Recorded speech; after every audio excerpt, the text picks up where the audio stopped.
Second rule of Fight Club is you do not talk about... Jesus Christ, that's Jason Bourne. English, mother... Body, you ain't got no job, and you ain't got shit to do. Let's put a smile on that face.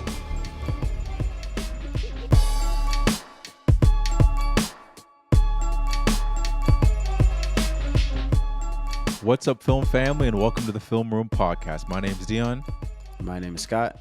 And today we're doing the 2003 action-adventure movie, Pirates of the Caribbean, Curse of the Black Pearl. And I didn't ask you before and if you've seen this movie. So first off, I'm going to ask you, like, have you seen it? Because I have a follow-up question depending on if you've seen this movie or not. Yes, you I've have seen it? Okay. Yeah. I assumed, but, like, I don't know. Maybe it's one of those movies that just, like, flew by you. I don't know. No, I mean, in your defense, there are a bunch of, like, big movies that have flown by me. But, but this is one of my comfort movies. Like, me and Alexis, like, we watched this. I've seen this a bunch of times. We just watched them over. Actually, like, because we watched, I watched this first one for the podcast. She was working, so, like, we weren't able to watch it together.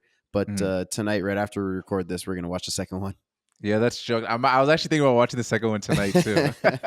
Nice. I was like, at this point, I'm gonna do, like, there's 5 movies. I'm probably not gonna go do the whole 5 movie marathon. Maybe, depending on how I'm feeling, but I might do a trilogy. 3? Yeah, bro. The second and third are like we did the first one because it's the first one. Yeah. But to me, like, the second and third are like top tier. 100%. Because this is kind of just like you're starting off. You're just we're slowly baking. Origin story. Yeah, basically. And on this, it perfectly goes right into the question I was going to ask you, because I was just going to ask, like, if it sparks like any core more memories for you, just like from watching this movie. But you already said it's like a comfort movie, so yeah. I mean, I don't even know the first time I watched these movies. Did you see it in theaters? That's what I'm trying to think. I think the first one definitely not.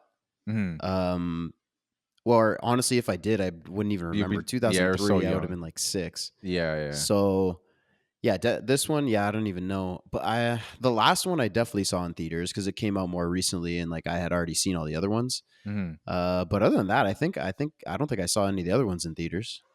Okay, yeah, I think I'm the same. Like I'm the same as you. I don't remember seeing the first one in theaters. I know I definitely saw the second one in theaters. I do remember seeing that in theaters with my dad. I don't know the first one though. So hard to it's hard to remember. I might have seen the third in theaters. I feel like there's one of the first 4 that I saw in theaters, but I really don't remember. It's such a long time ago, but like these movies are so fun and the franchise is so great that, like, as far as sparking memories, it's mostly memories with like Alexis and I, to be honest, because like I said, we watched it a bunch of times, and series is our thing. Like, we watch the Fast movies all the time. We watch these movies all the time. She actually likes the Fast movies. Yeah, hell yeah.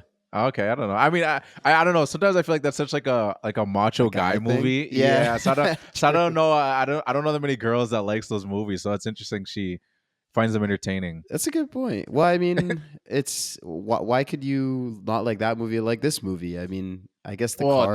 No. Those aren't the same. These aren't. No, I'm not saying they're the same thing, but I'm saying like, as far as like you know, they're just a fun movie that you turn your brain off and you just that's true watch and have a good time. No, I agree, but I think in that comparison, like Fast and Furious is very much more cars, and just like random hot girls.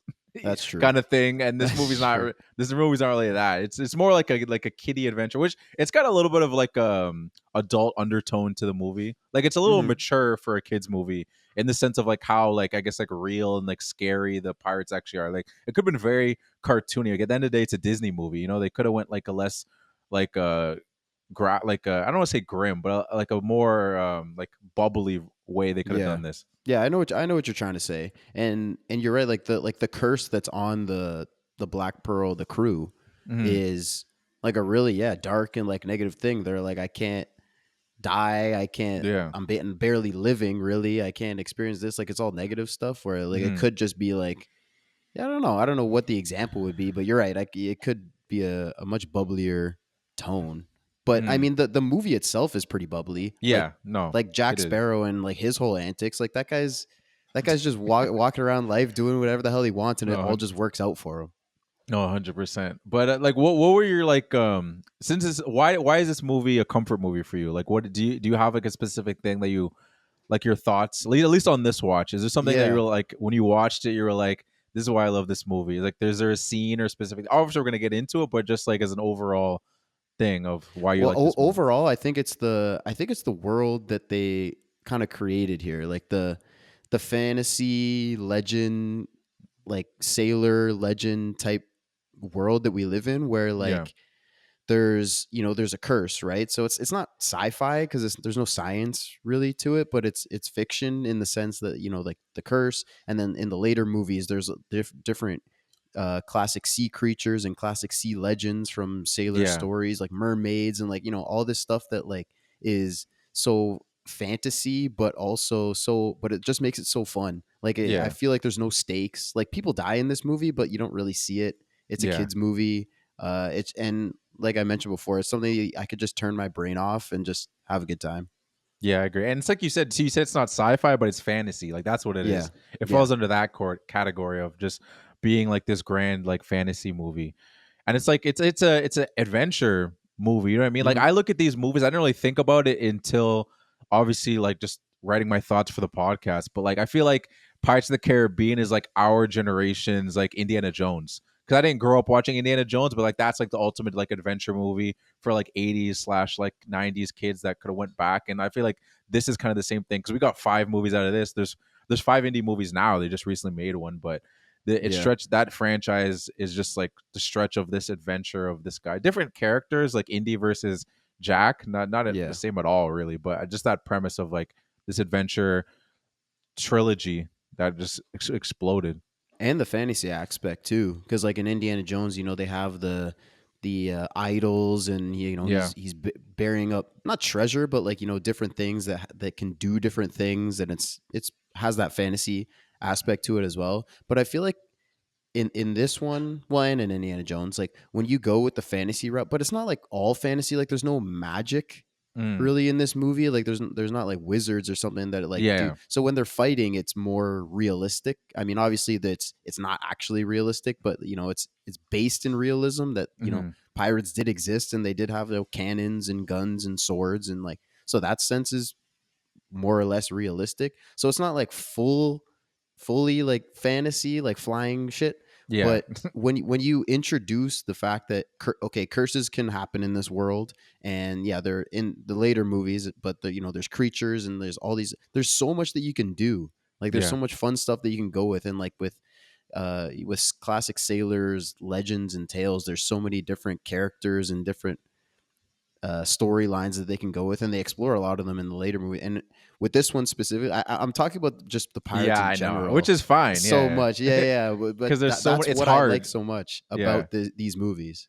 No, yeah, no, for sure. And yeah, it's hard too because it's like there's a whole collection of movies, and it's like obviously we're only talking about the one, and we'll definitely Yeah. do the more movies as we keep doing the podcast. But yeah, Mhm. you know where it's going. Sometimes you're just gonna end up talking ahead, saying like, yeah, I know, because you know where it's leading, Yeah. right? So you kind of just want to jump to it. But it not only is it just like I think another iconic thing about it too is just the iconic theme Oh, for of like sure. of in this movie, and it's just like we talked about in the past thing how I didn't notice it. I mean, we never seen it before, but I never heard anyone else talk about like the whole Gladiator and Hmm. like Pirates of the Caribbean, how the themes are so similar. And I was like, this, I don't know if people heard of that Gladiator thing, Gladiator song, were like, oh, this is makes you think of Gladiator, but this song is just so like it's just so iconic to this movie. It is too, but again, it's probably because it's a whole franchise, right? There's Yeah. 5 movies with the same music, Hmm. and anytime Jack is swinging around on ropes or something, like, bah, bah, Yeah, I bah, know. bah, bah, It bah, goes nah. so It's just it's so hard. it's Yeah, so good, bro. And it's in so Gladiator, hard. it's one movie, and it's really in one scene. It's in one of Yeah, uh the Coliseum fights, I yeah, think. yeah, And yeah. other You're than right. that, that's it. So it's kind of easy to forget that one and focus on this one, I feel like. No, 100%. I feel like it's up there with because I wrote some ones that just quickly came to my head. I'm like, it's the Jurassic Park theme, the Harry Potter, and then obviously the Avengers like Oh theme yeah, is just so for sure. iconic. And I throw Star Wars in there, even though I'm notorious. I've said I haven't seen any of them, but I know it. You don't even have to see Yeah. the movie to know the Star Wars theme. Yeah. Yeah. Star Wars for sure. I don't know You're if I'm putting me on missing the any. yeah. I'm trying to Yeah, you kind of put me on the spot. Like I'm trying to think of it. There's got to be more that I'm not thinking No, of 100%, off the top of my 100%. head. Even the indie one, like I can't Oh, think of yeah? the indie one at the top of my head, but like I couldn't sing it for you. But like the Harry Yeah. Potter one's again. There's so many movies, and then same thing with the Avengers. The Avengers thing is now just becomes like the. Actually, did they play that Avengers theme? Like, is that the same theme that plays at the beginning when they're showing the Marvel, or Yeah. that's its own theme? No, Is it that is. I think it's the okay? Avengers theme. Or Okay, like a version of it. Maybe, it's a little bit tweaked, but yeah, Lord of the Rings. yeah. Lord of the Rings. There you go. Yeah, that's another That one. music also friggin' bangs. Oh, 100%. Again, it really just comes from like once you have like at least a string of movies and you True. keep using the same thing. Like I don't think even The Dark Knight has that because I don't think they ever use the same theme. They're like Well, when and I mean, even the theme is just kind of like bump, bump, bump, bump, bump, bump, bump. Like yeah, I feel like I don't know. There's not really a strong melody to it. I feel like to have an iconic theme, you have to have a melody that someone can hum. yeah, that's true. You No, know? 100%. There's the Spider-Man one, but like they use it kind of jokingly, like the Spider-Man. For Yeah. that's more just like the TV show intro though. That doesn't like actually become like a thing that they constantly use throughout the movies. I don't even think they even did it in the Tom Holland one as like a joke because it's just like it's kind of dated. I don't know if kids nowadays Yeah. I even don't think they did know that either. theme. No, I They don't did it in think the they have. no, they did it in the Toby one. But I don't think they kept that going because it's like this is like a reference from like a '90s cartoon. I don't know Yeah. if kids would nowadays would even get that, but You throw it in once as a little Easter egg, and that's it. Yeah. yeah, exactly. Another thing too I have to mention too is that like I should really remember that when I was I had a childhood crush on Keira Knightley too when I was Oh, hell watching as a yeah. kid. Yeah, because Same, bro. yeah, it was crazy. It makes me think of that classic meme where it's just like it's like at that moment little Jimmy didn't want to play with his toys anymore. I know, man. It's crazy. When I was a kid, yeah, she was the hottest girl in the world Oh yeah. after these movies. And I feel like there's another thing too, and I'll get into it more as we go through the movie. But like when we go through the scenes. But like I remember I used to always ship like Jack and like Isabel Swan, like that character, because I used to think Will was just corny as a kid. And well, you were hating on him. That's Elizabeth's man. Yeah, And you're that's trying to get true. with Keira Knightley. So you're like, That's nah, true. man, don't mess with that guy. Man, it was her and it was Jessica Alba in Fantastic Four. Oh yeah. When I was a kid, those were the two. Oh, Those were the 100%. two girls, man. 100%. Yeah, no arguments here. That's why like when people said the Fantastic Four movies weren't good, I was like, they weren't? What do you mean? They were great. Yeah. I was like, I don't remember, but hey, whatever. If you say so. Did you? Well, I don't know if you were actually going to mention this, but like this movie is based on off of the ride, right, at Disney. Yeah. Mhm. And I don't know, but for me, I always thought it was the other way around. I Yeah, always thought the same. ride was based off the movie, and then like when I was reaching, I was like, oh, they actually made the ride first. That seems so weird. I know that is weird. I didn't realize either. I looked it up too. I was like, when did it come? I was like, is it recent? Like that ride came out like the 60s. I know. And it took them that long to make a movie out of it? Yeah. But but I was also reading because classic pirate movies they said weren't doing super well, so like Yeah. they weren't sure. That's what gave them pause, kind of when they were thinking about this, and then the script went through all these iterations because they were trying to they were so unsure. But then Mhm. I also looked and I saw it had like 120, I think, budget, like Mhm. $120 million, like a huge budget for the first movie of a franchise that you're not sure about. That's crazy. Disney Yeah, I money is know. different, bro. I know it really is. And like Pirates of the Caribbean is notoriously one of those movies that has some of the highest budgets of all time. Like I understand like, down the road why it goes that way, but like yeah, from the jump you're like, hey, I'm not really sure about this. 100,000. Like okay. 120 million. Go Yeah, for it. it's like Crazy. all right. I that's not sure money. What is Yeah. sure? What's sure money? I know. That's what's so crazy to me. I was like, if the first, like, if the second, third, if the other ones had big budgets, like, okay, that makes sense. But the first one, that really surprised me. No, it's insane. It really is insane. But yeah, I want to talk about the opening scene. Like, what was your thoughts on like how the movie opened up? Just like with that, it's just showing like the little flashback. We kind of see like the medallion, and we see like Will as a kid. Like, I don't know if you had anything from that. You want takeaways? The only note I have is that like Norrington is the same actor, right? Like Yeah. Captain Norrington. and Elizabeth is a literal child. Yeah. And they're talking this, and I'm like, man, he's about to propose to her like in this movie. Like he's gonna try and Yeah, I be know. with the marry this child in this movie. This is disgusting. I know that I didn't really think about it until this watch when I was like, yo, that's wild. And the dad's right messed up. there too. Crazy. Seeing you as a child, and then he even makes a comment on it too, where you're just like, you've grown into like I've seen you grown into. I'm like, Ugh. don't say that. Girl, yeah, that's so Don't gross. say that. That's so messed up, man. Yeah, that is. It's Yeah, just. I know, it's It's weird. so icky, man. It really And then is like weird. Will washes up, and he's like a little boy, so they're about Yeah. the same age. So I'm like, okay, they should be together. This Yeah, just- exactly. Come on. That it's funny because we're putting that on him, and now I almost don't even want to say my next point because now I'm putting this on him. But like in this watch, I kind of realized that that he kind of looks like the actor, like Jack Davenport. He kind of looks like Chris Evans a little bit.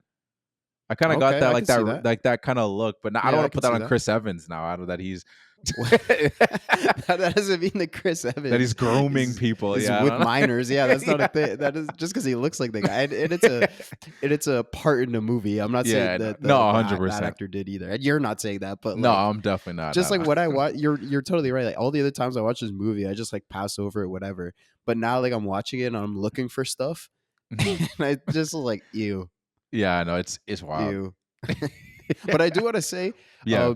because we jumped right into the movie, but I wanted to make a quick note Yeah. that my Philadelphia Eagles are playing Oh in the my NFC Championship tomorrow. We're recording Okay. this on Saturday. Yeah, I was and gonna say. I just wanted to make it be known. We haven't really we make sports references here and there, but this is the NFC Championship. I wanted to Yeah, bring yeah. it up. All right, that's And to fair. just maybe rub it in your face a little bit that my team's cooking and your team's not. That's okay. I'm fine with that. I had my time in the sunshine. Yeah, facts. Yeah, I'm you like- had more than enough of your Yeah, fucking time. Exactly. It's rough right now, but I feel like it probably will hurt like maybe like a little farther down. Like Chicago Bulls fans, like they were probably riding high in the 2000s for, but like, hey, we had our moments. Now we're 2 decades later, so they can't really be still talking about Jordan. Like it's been a long time since Yeah. Jordan.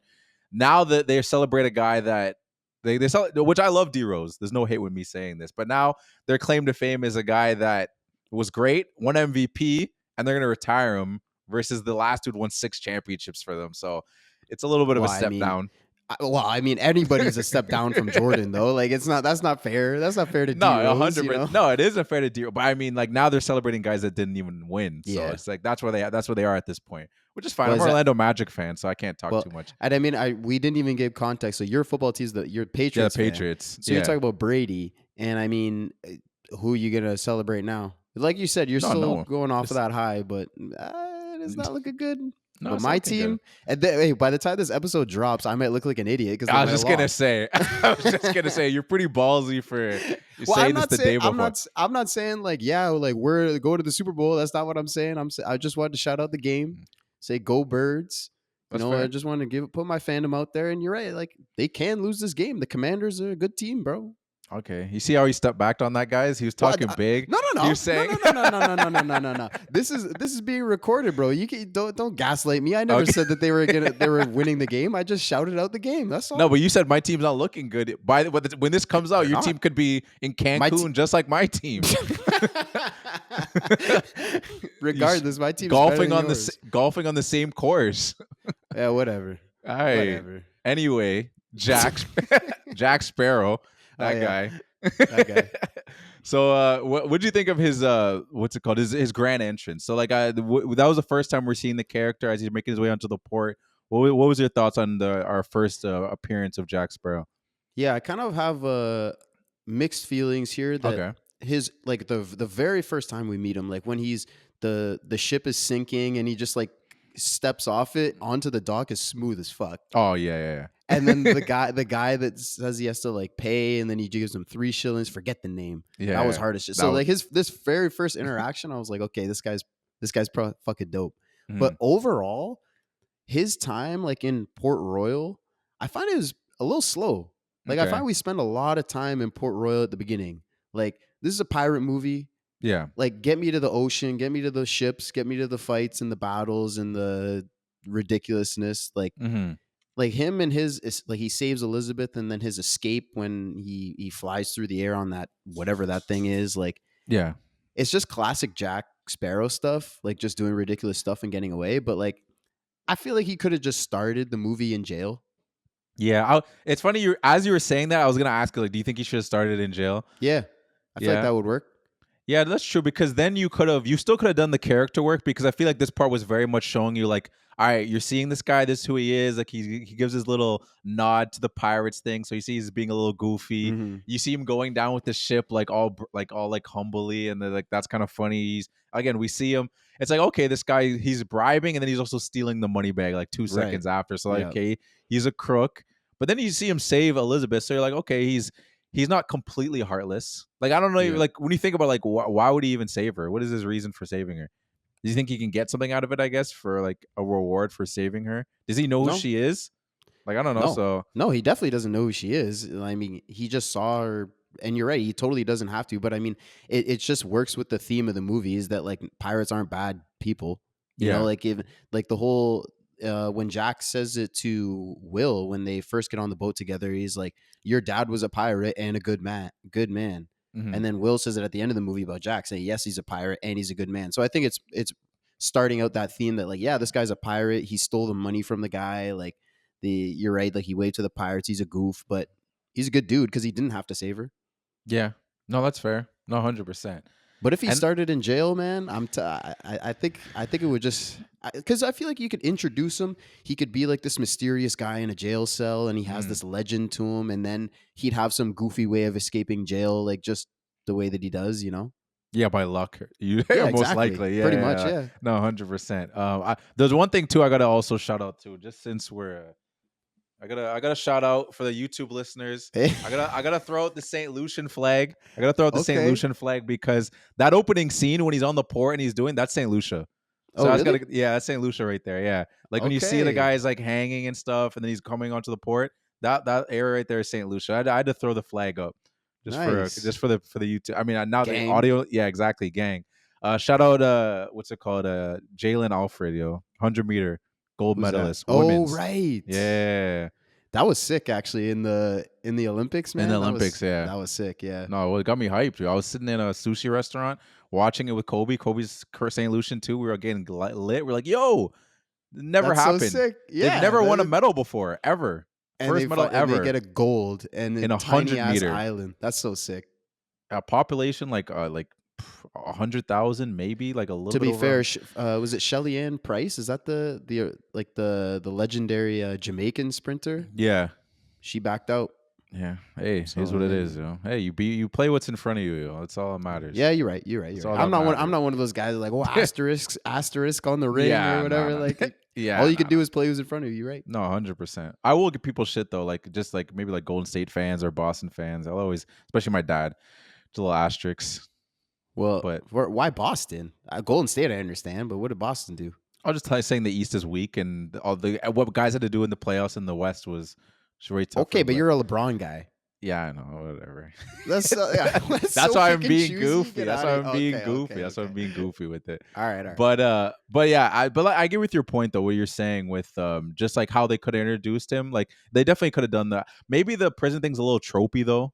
I don't know, like because I feel like they've done that in a couple in movies where it's like, oh, who's that guy in the prison over there? Yeah. Again, I think both work, but I also do see your point because as you said it, that it kind of comes off a little slow.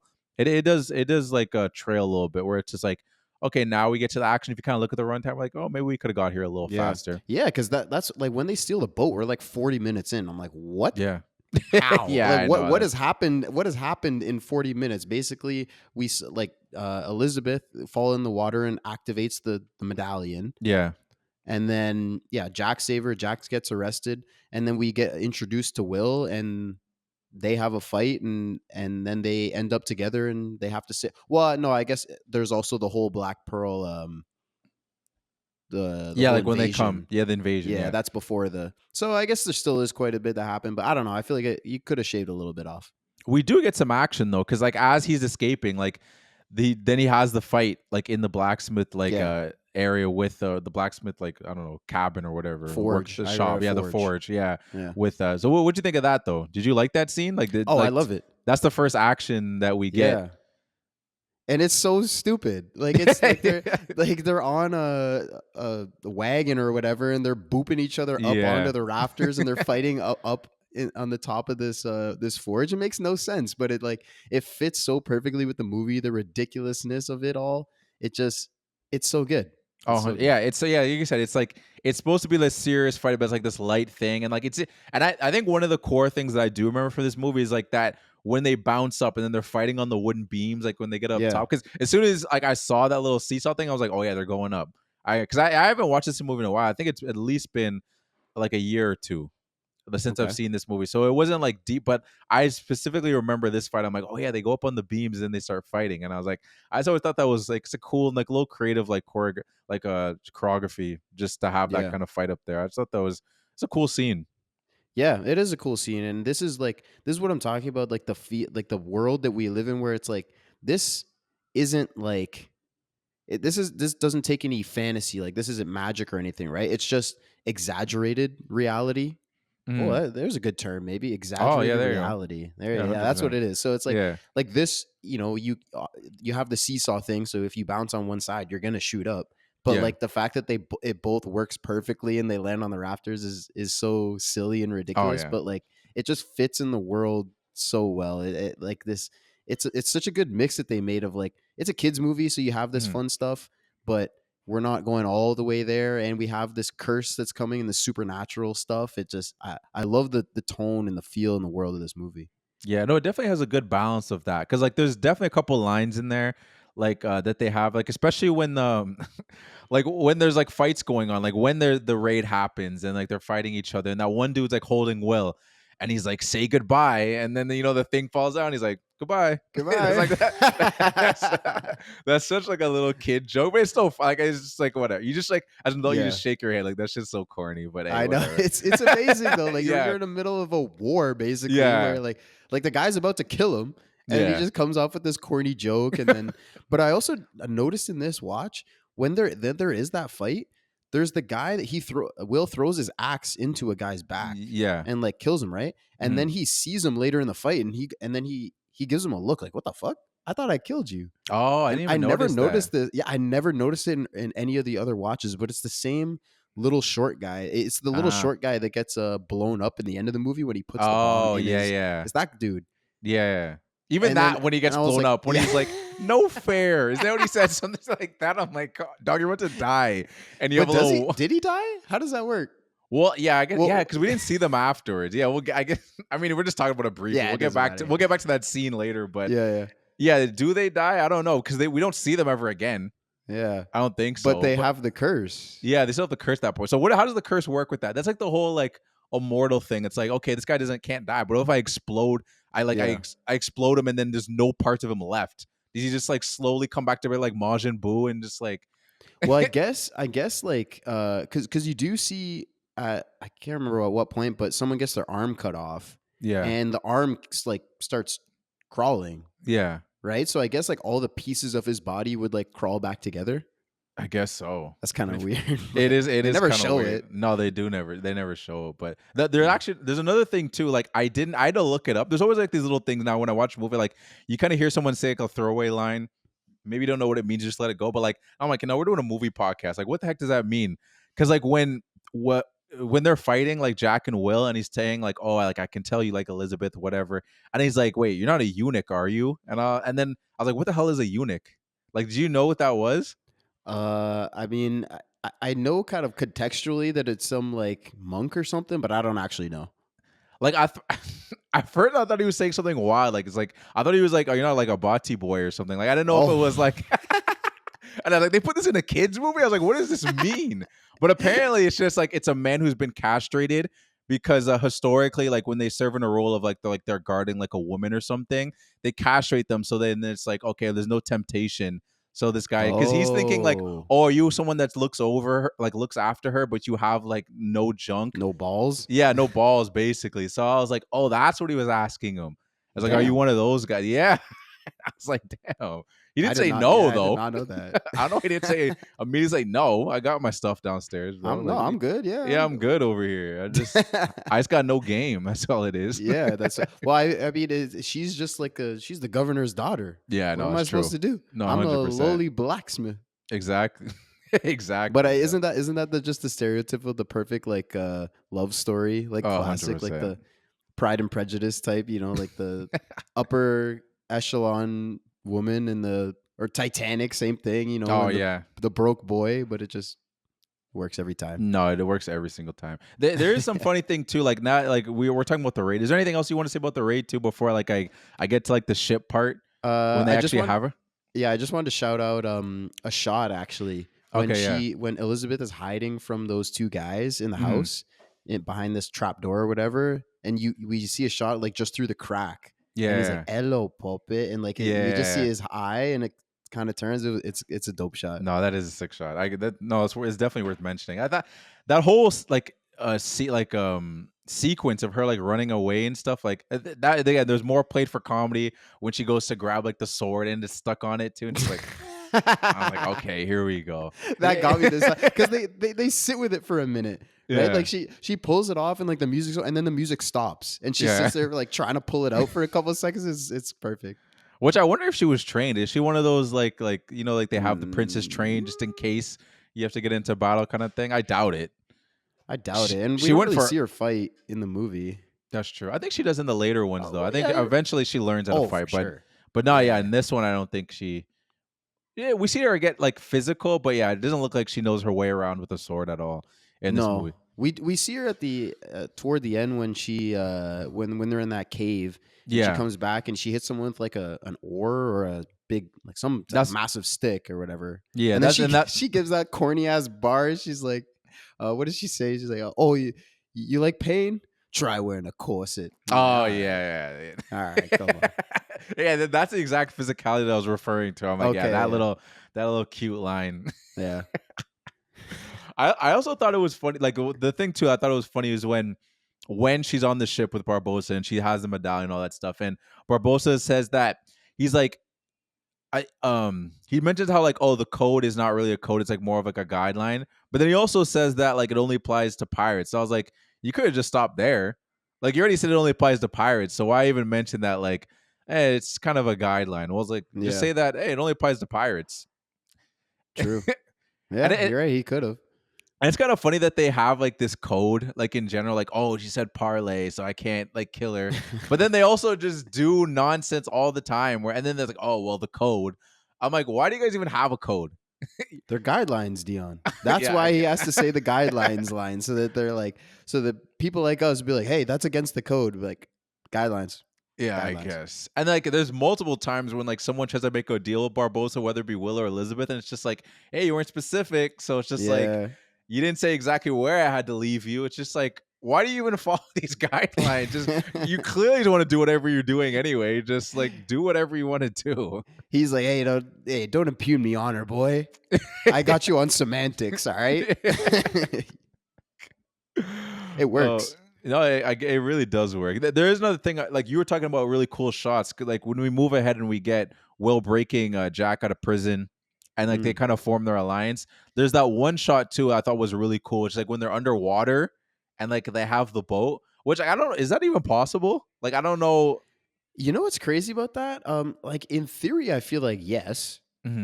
But I'm almost certain, and I should have looked it up, but I'm almost certain I remember. Do you remember the show Mythbusters? Yeah. I Oh, did they do swear an episode on it? I think they did. I swear I remember watching it as a kid, but I don't remember if it was true or not. But like I have this memory. I had to go and check, like just Google Pirates of the Caribbean Mythbusters. See but I swear they did. How does that work though? Like the water just like sucks out, or you have to like tilt the like let's just brainstorm it like we're Mythbusters. Yeah. Okay. If you had to do that, how would you do it? Like, are you flipping it, or are you just going in down and then? You would have to go in upside down. You'd have to go down because the air would have to already be in the boat. Yeah. Upside down, and then as you pull it underwater, it would stay there. The only Yeah. thing is, with the amount of air that's in there, there's no way that they would sink to the bottom. Wouldn't they just float right up? That's what I'm saying. I don't know. If they wore, maybe if they wore like weight, if they tied rocks to their shoes or something, then it would work. Yeah, that's good. Yeah, I don't know. Hey, it looks cool. It looked cool, so I'm not mad at it. I'm not mad at it. And like how creative is that? Like, it's just in this world of like fantasy ridiculousness, you don't question it because it's just like, this is so creative of an idea to even think of doing. It's so good. 100%. I like their little scheme too, of like how smart it was for them, like stealing the boat. Genius. It was absolutely genius. Like you take the bigger boat, have them come over and switch boats, and then not only that too, it's the little kiss on the like the little cherry on the top of just like the disarming all the weapons too. Yeah. And it's just like that little thing where Norman he's like, he's got to be the stupidest pirate ever, and then the other guy is like, he's got to be the smartest pirate ever. Yeah, that was he's so got to eat it. He's like, Yeah, that was so perfect because earlier on, like, he's talking all that shit. He's like, you got to be the dumbest pirate I ever heard of. And Jack was like, but you have heard of me. That was kind of hard too. That's pretty hard. tough. Like, Yeah, if someone's talking shit to me, like, you're the dumbest person I ever heard of. Like, well, you know who I am. Then that's exactly that is pretty hard. And I bet Jack doesn't know who he is. No, definitely not. 100%.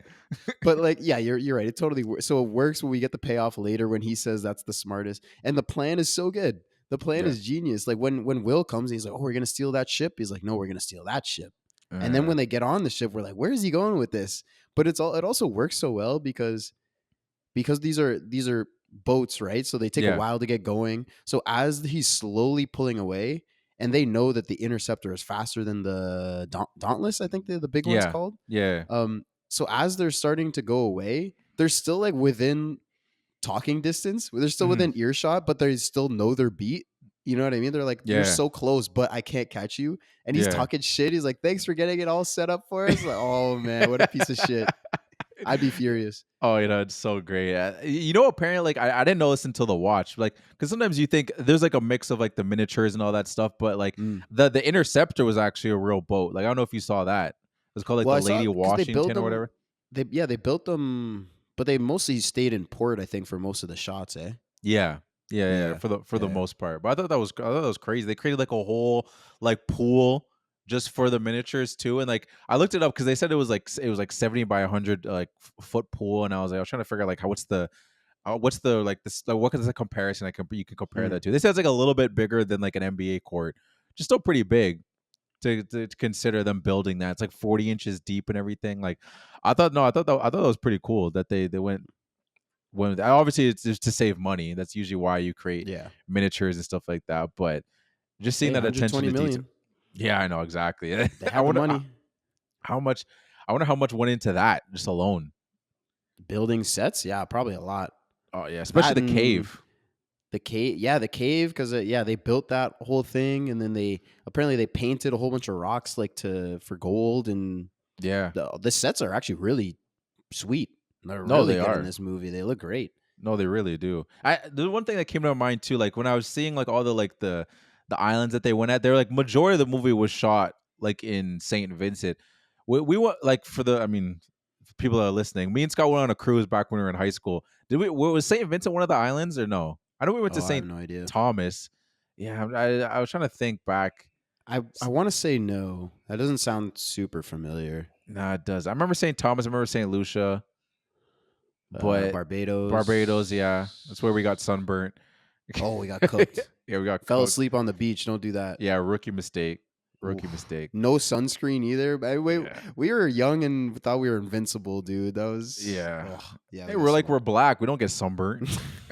You do when you fall asleep. You do when you fall asleep on the beach. It's like 40 degrees. In Canada, you will be all right. In Canada, I never get sunburned. But no, 100%. Go down to the equator. That's a different story.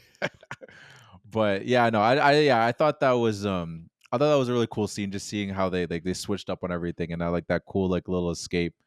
Yeah, and this is when the movie really starts too. Yeah, no, exactly. Now we're getting going. We get Jack in like Barbosa. Well, this is when we kind of find out about the curse. Like we found out a little bit about the curse, like when one of the pirates like sees Jack in jail and like puts his arm through the moonlight, and he's like, oh, the curse is real. So we get a little bit of that. But then we get more of just like Jack and Will kind of going back and forth, talking on the boat, and he's kind of telling them about like who he kind of really is. He doesn't really want to accept it because we know this whole time that that Will's a pirate, but what did you think about that whole like interaction? Yeah, it's a cool like I mean again it's that theme of really it's pirates doing always like being a pirate doesn't mean you're a bad person, and you know like it's said to us kind of in black and white, and it's a kids movie. It's one of my like I don't know, I don't want to say a knock on the movie because it's a Yeah, kids movie, so you have to understand that like the exposition and the themes and stuff are going to be very easily to read. They're just going to tell you what it is. yeah, Like late in the movie, um it's the governor that says it, you know. But anyways, what I'm saying is Will is basically the one of the only characters in this movie that really changes. yeah, You know, like he starts this movie and he's like, I hate pirates. You know, I don't associate with pirates at all. I practice with these swords so that when I meet a pirate, I can kill him. yeah. And then by the end of it, he's changed and he realizes that sometimes being a pirate is the right thing to do. Or you know, he basically becomes a pirate. So like, Mm, but this is a one of those turning points for his character when Jack is explaining to him about his dad, and he's like, "Oh shit, my dad's a pirate. No, fuck, I hate yeah, pirates. I can't do it." yeah. No, no, that's true. And that was the thing. I was even though I wouldn't say completely like shitting on Will, but I did say he was corny, but he does warm up throughout the movie as you're mentioning. Like Mm. he's like he loosens his tie a little bit. He's like he's a little more manageable. It's like okay, like this guy, he's quick to turn, to be honest. Like he really shows you how much he cares for Elizabeth. The fact that like you know this guy how much he hates pirates. And the fact that he cares about Elizabeth so much, he's like, you know what? I'll team up with a pirate, someone that I've just mentioned that I train all the time so I can kill one. Yeah. I'm gonna team up with one to save her. So they're really showing you how much he really cares about her. But also Jack Sundom. So like even Yeah, if he was like, yeah, you know, I'm gonna fight this pirate, he's just gonna lose. yeah. No, that also is a good point too. And that's another thing too. A funny little thing I forgot to mention too is like when they're fighting, and then Jack pulls out the gun and he's just like, "You cheated." He's like, "Pirate." Pirate. Yeah. It's so good. The next thing too is like we get a little. Then we really get to see the curse is when it's Elizabeth and Barbosa, and they're kind of talking back and forth. She feeds him. She pigging out. Like didn't feel like didn't been gone that long. The way she was eating, like she's been starved for like weeks. Yeah. The way she Yeah, that's a attacked good that point. pig. That's a good point. Another thing, I was like, how did they cook this food? Like, I Oh don't yeah, know that's how true. the hell they did that, or where did they even get all this food? Whatever. But yeah, you're totally. I guess maybe it has been a while. Like they've been sailing for who knows how long. Yeah, I guess, you do make a good point. One, why did they have food? They don't need to eat. They're They don't need to basically eat. Yeah, dead. Yeah. they can't eat. Yeah, they didn't know. Did they? They'll know this far ahead of time. They're gonna get all this food because they're gonna bring someone. I figured they just thought they were. Well, they knew that the plan was. They didn't know who the kid was, but did they? How did again? How did they cook the food? But also, like, why would they? If they're like, yeah, we have to take because they need Bootstrap's kid, right? And they Yeah, think that Elizabeth is his daughter. So yeah, they're like, okay, we need to bring someone back, so we need food for them. But do they need like a whole pig and all this fish? And like they set out a smorgasbord, like they set out a whole table full of food for one person. yeah. I know that's so true. And Yeah, if like we're saying, if this is only one day, or if this is like a week later, because like you said, she's pigging out on this food. Are they doing this every single day for her? Like, damn, yeah. she No, got it that's a good good, point. man. Yeah, exactly. You ever get this back home? We didn't see you. I know they're not feeding you like that because she's thin, so they're not feeding her like that. That's True. why she's like, "Yo, I can finally eat." Yeah, They got that's her in why that. she's pigging out. Yeah, exactly. There's She no finally got out judgment. of that corset and was like, "Give me some damn food." One thing too, I do gotta say too, I gotta give some shout outs to because those skeletons. I remember as a kid, those used to. I actually they used to think those are pretty scary, and I think the CGI actually holds up pretty well. I don't know, based on a movie that almost came out 20 years ago. Maybe it's just like I was watching it. I was watching in 1080p, like the version I watched. I don't know how it would look in like if they like did a 4K version of this movie if it's still, but Yeah. for the most part, it still looked pretty good to me. Like it didn't look like crazy wonky or anything like that. No, totally, dude. The CGI it holds up, especially for 20 years. Like there's the point where you can see if it's just one arm and like Yeah. half CGI, half real is always I feel like harder to do. It's like when they're fighting in the cave later and they're going in and out of the moonlight, it's seamless. Mhm. You don't notice it at Yeah. all. And in this scene when Barbosa because he's back in the ship and then he steps into the moonlight and you see his face change. It's Yeah. amazing. Yeah, no, it looks really good. I've always I can't remember who said it. I don't know if it was Nolan, but I remember him saying it. Now I always look for the movies where I'm like, okay, I'm always like that's gonna age well because he said that like CGI works best like when you're working in the dark. It's Mm. like you can do CGI in the daytime, but like you're really working against yourself. And you look at a lot of the Transformers movies, they have a lot of daytime scenes, but it's the night scenes that I think it's a lot easier for you because there's less to work with, like with especially the Transformers with like reflections and all Yeah. those things. But in this movie, like for the most part, that's why the curse works perfectly. It's only really something that happens at night where you see them turn. So it's like you can kind of work within the darkness of that. And then when I went back and watched Spider-Man, and I was like, okay, a lot of these scenes that some of those scenes don't look great, but sometimes you look at stuff, I'm like, okay, this looks good. It's in the dark. You look at Dune, the sandworms. Usually, when you see them, there's some kind of like darkness to it. Mm. It helps. It just you having the darkness kind of helps you with this like hiding things, like because when it's out in the daylight, it makes it tough to just dealing with all these reflections and sunlight. It makes it hard for things to relate over time. Yeah, I mean, you're right. Like one, it's darker, so like just you see it less of it, maybe. So you're right. Yeah, So the one, yeah, it's easier to like hide it, and two, I feel like also like shadows, reflections as yeah, well, but like the like shadows of where the sun would hit your face, or and then leave a shadow on the ground or whatever. It's just a couple less steps. Like it's one less thing to worry about. It, stuff one less thing that you can fuck up. yeah. No, 100%. One of the things too, like it wasn't my quote, but I thought it was just like a hard line that Barbosa said when like he's telling her about the whole thing, and then she doesn't believe it, and then like she sees all the things, and he's like, "Hey, you better start believing in ghost stories because you're in one." And then Oh it starts yeah, going, it's so yeah. good, dude. And I was like, "Oh, that's hard." I didn't even remember him saying that, but I was like, "That's Yeah, a hard it's a line." And then bar. it is a bar, and we get the reveal of everything. Everyone on the deck just. I'm like, "Oh Yeah. snap, we're getting Yeah, the into it, music's man." going. She's like, they're somehow launching her like 40 feet in the Yeah. air from like, why are they all like, because she's backing up, she's scared. She backs up, falls Yeah. into this hole in the ship, and there's like 6 dudes here with a blanket, right? Like waiting for her. Like, why is that? Why is that your duty? That's your duty on the ship, was wait for someone to I fall don't through this know. hole. That's why Barbosa was so cheesy. He's like, "Why are you guys doing this choreographed movement? Get back to work." Yeah, who are you guys here to impress right now? Who cares? Get back to work, you scallywags. Oh man, there's another thing too in this movie that I didn't realize until this viewing too, and it's probably just because like I didn't know who she was until like the fact that Zoe Saldana is in this Mm, movie. yeah. Like this viewing is the first time I realized that she because she looks so young. She doesn't look that much different, to be honest. Like shout out to her, like she hasn't really aged that much. Yeah. If anything, she just looks like she looks skinnier in the face now than compared to back then. Like I think that's the main thing I noticed. But like as soon as I saw her face, I'm like, is that or am I just someone that looks exactly like No, her? it's Is this her Gamora. doppelganger? That's Gamora. Yeah, I was like, no, that's Gamora. And also, in my defense too, her biggest things now is Gamora and then being in the Avatar. So she doesn't have her own skin tone. That's in true. the biggest thing Yeah, she's that's a in good the biggest thing she's in. That's a good point. Yeah. So that was a part of the pushback where I was like, is that her? But yeah, that was crazy. I had no idea. Did you know she was in this? Did Well, you? I remember her from seeing her in this before, but it's such a tiny role that it's Yeah, and when it would have happened in 20 years ago, she obviously wouldn't have been really a big name. no, for But when I've sure. seen it more recently, I was like, oh yeah, that's Zoe Saldana. That's cool. Yeah, like you clocked it. Yeah. Like yeah, because like it's the same thing too, where it's just like you were watching it, especially as a kid, and the other watches like, well, I didn't really know who she was back then. Which is like, did you see about like she had some like words about like how her experience was No. on the set?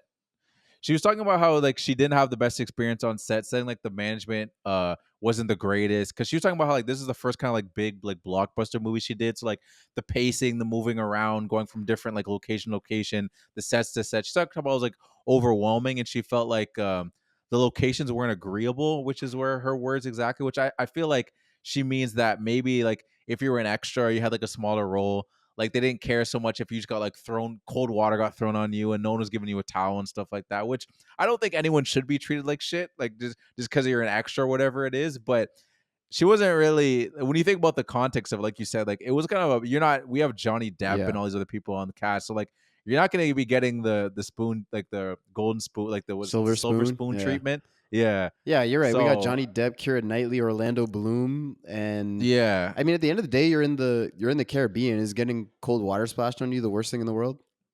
Yeah, like I don't know exactly. Like I don't want to say that's exactly what it Yeah, was, yeah. but I'm like when she's saying that the locations weren't agreeable. That's what I feel like it is. It's like suddenly we're like on these ships, and like I don't know, maybe it's cold that day, and then it's really hot one day, and then yeah, we're getting. I'm sure water was getting thrown all over people. People were probably like soaked, and then they were getting hot, and then you know what I mean. So like I'm sure people got sick on this set. Like there's probably a lot of like gross like things like environments they had to go through Yeah. and stuff like that. Probably not as terrible as some other movies if that have been there's been rumors about not rumors, but just like the conditions of the sets and stuff. Mhm. But yeah, no, I thought that was interesting hearing her say I that. mean, people getting sick also wouldn't necessarily. Obviously, there are people getting sick. I'm not Yeah, saying that, but like for the movie, isn't the worst thing because they're all like dirty and look like shit, anyways. yeah, no, exactly, no, 100%. And you know what's funny too? I thought it was funny because like apparently the producer came out later and apologized. And I'm like, this guy only apologized because she's big now. He's like, oh, that's Gamora and she's an Avatar. Yeah, like I didn't realize that we treated you Yeah. so poorly on this. I set. didn't Like, know I you were wanted gonna to blow up. publicly apologize. Yeah, exactly. Sorry. Exactly. I thought you were saying a little extra. I don't know. Dang, my bad. I imagine that's like the same thing if you're ever like a producer or someone that like treated like Brad Pitt or Leo like Yeah. shit when they were young, and you're like, damn, Yeah. I didn't know all that was gonna happen, But but I mean that like Leo, he was a star even when he was a kid, though. So I yeah, feel like that's he true. was getting big roles. So he always got good treatment. I'm sure. Yeah, no, 100%. Yeah, no, he was a star as a Yeah. kid. He was like, I think it was like Basketball Diaries, which I'm surprised I've never seen. I'm like, everyone's like, you ever seen Basketball Diaries? Like Leo in a basketball movie. I'm like, I should watch it. I Yeah. like basketball. And then you say Leo, and he's telling me it's good. All right, well, I'll watch. It's funny to imagine Leo as like a baller though. Yeah, I don't know. I mean, we were talking about like when we did Coach Carter, like there are a lot of basketball movies. Like these guys are, and just sports movies in general. Like when there's actors are mostly like drama geeks, right? So like they're not very Yeah. athletic. So seeing them do athletics stuff sometimes just does not look good. Yeah, no, 100%. Especially because, like, I mean, that's out there. It's just like this little white boy, Yeah. like. But hey, maybe he's like Troy Bolton. I believed that. Mm. I didn't question that. So maybe I gotta give some Leo some love. Can you know? Zac Efron I'm who? hating, but I don't know. I don't know if he prepped for it and like I'm sure he prepped for it. trained. Yeah, I mean, can you practice to do a layup and have a clean jump shot? We don't need you like Yeah. having percentages of like Curry or anything, Yeah. but just like have a respectable looking layup. Yeah. I feel like you could train. I think you could train someone to do that in like at least a week, like a teenager. I hope so. If you have Yeah, but I some feel kind of like, but athletic, if you're someone that just does not have an athletic bone in your That's body, true. it can't that is look very good. true. That is very true. That's very. No, I'm not true. saying that Leo and Zac Efron don't have any athleticism, but I'm just saying in general, it can look Yes. wonky. No, 100 someone's gonna send you a clip. Someone's gonna send you a clip on the Instagram and be like, "Oh, really? You don't think Leo can ball?" They're gonna show you a clip of him like doing like a 360. I hope dunk so. or something. That'd be sick. yeah, yeah. Hey, if anyone knows like a video of that, send it send our it to way. us. I need. I 100% I want to see Leo that. throwing down a 360 alley oop. Hell yeah. So we go back now. We get further. We've been talking about the cave for a while now, and then we get the scene where they try to use Elizabeth's blood to break the curse, but it doesn't work. And we get Jack and Will who are there for the rescue. Like, what did you think of this whole like sequence?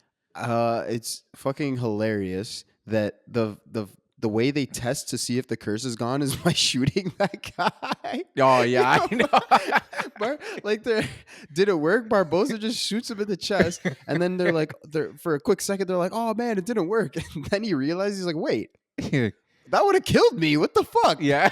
That's hilarious. Yeah, that is hilarious. I was actually kind of heated, and like he comes around in the end, but I was heated when Will turned on Jack because I feel like why? Like I get that this whole time he's brought you here. He didn't lie. He said he's gonna bring you to her. He brought you. Maybe he's already expecting that he's gonna turn on him. Well, I guess we do get that line of him saying that he heard him and the other guy talking, Right. where he's like, "Oh, you're gonna turn on me, so I Yeah. guess let me turn on you before you turn on me," kind of thing. Yeah, I think that's exactly So- it. And he's a pirate, Yeah. so he still doesn't really trust Yeah, pirates. really trust So them. he still doesn't fully. Yeah. And while Elizabeth was like over the gold and they're about to like cut her throat open, Will's like, "Bro, we have to do something. Why are we Yeah. standing here?" He's like, no, it'll be fine. He's like, "What are you talking about? They're about to kill her." So yeah, I think all that mixed together is why he turned on it. But you're right, like knowing now what we know that like Jack wasn't gonna turn on him. But like he also didn't know that he did know that they needed his blood. Did he know at that point? Did who know? Did Will know that they needed his blood to reverse the No, curse? he didn't know. Okay, so so Because he didn't. Because I don't think he knew that Elizabeth said that her last name was Turner right. until like they escaped and then they talked and then he was like, oh, they didn't need your blood. They needed my father's blood. They needed my. That was so really dramatic too. Right? What he? I was like, you could have just said they needed my blood. He did the thing of they needed my father's blood. They needed my blood. I was like, okay. You could have just said they needed your blood. Yeah, you didn't have to do the whole freaking family tree thing. We get it. They needed my father's blood, and I'm his son because he had me with his mother, and that means exactly. It's like we get it, bro. We get it. You're his son, so they need your blood. But I mean, maybe because right after it didn't work, Barbosa grabs her and he's like, "Are you not Elizabeth Turner? Is Bill Turner not your father?" And she looks at him and says, "No." But that's also crazy because like, why wouldn't they just then kill her? Yeah, exactly. Ballsy. Very ballsy. Maybe she'd be like, I don't know why it didn't work. Like she could have still played that up. True. But then maybe they would try to cut her again because they were like, let's just pour all her blood. True. She could have been like, hey, maybe someone's still holding a piece. Like, count them again. You know, at least buy yourself some time or try to be 100%. Like, are we sure that everybody? I don't know. Try and bullshit some stuff.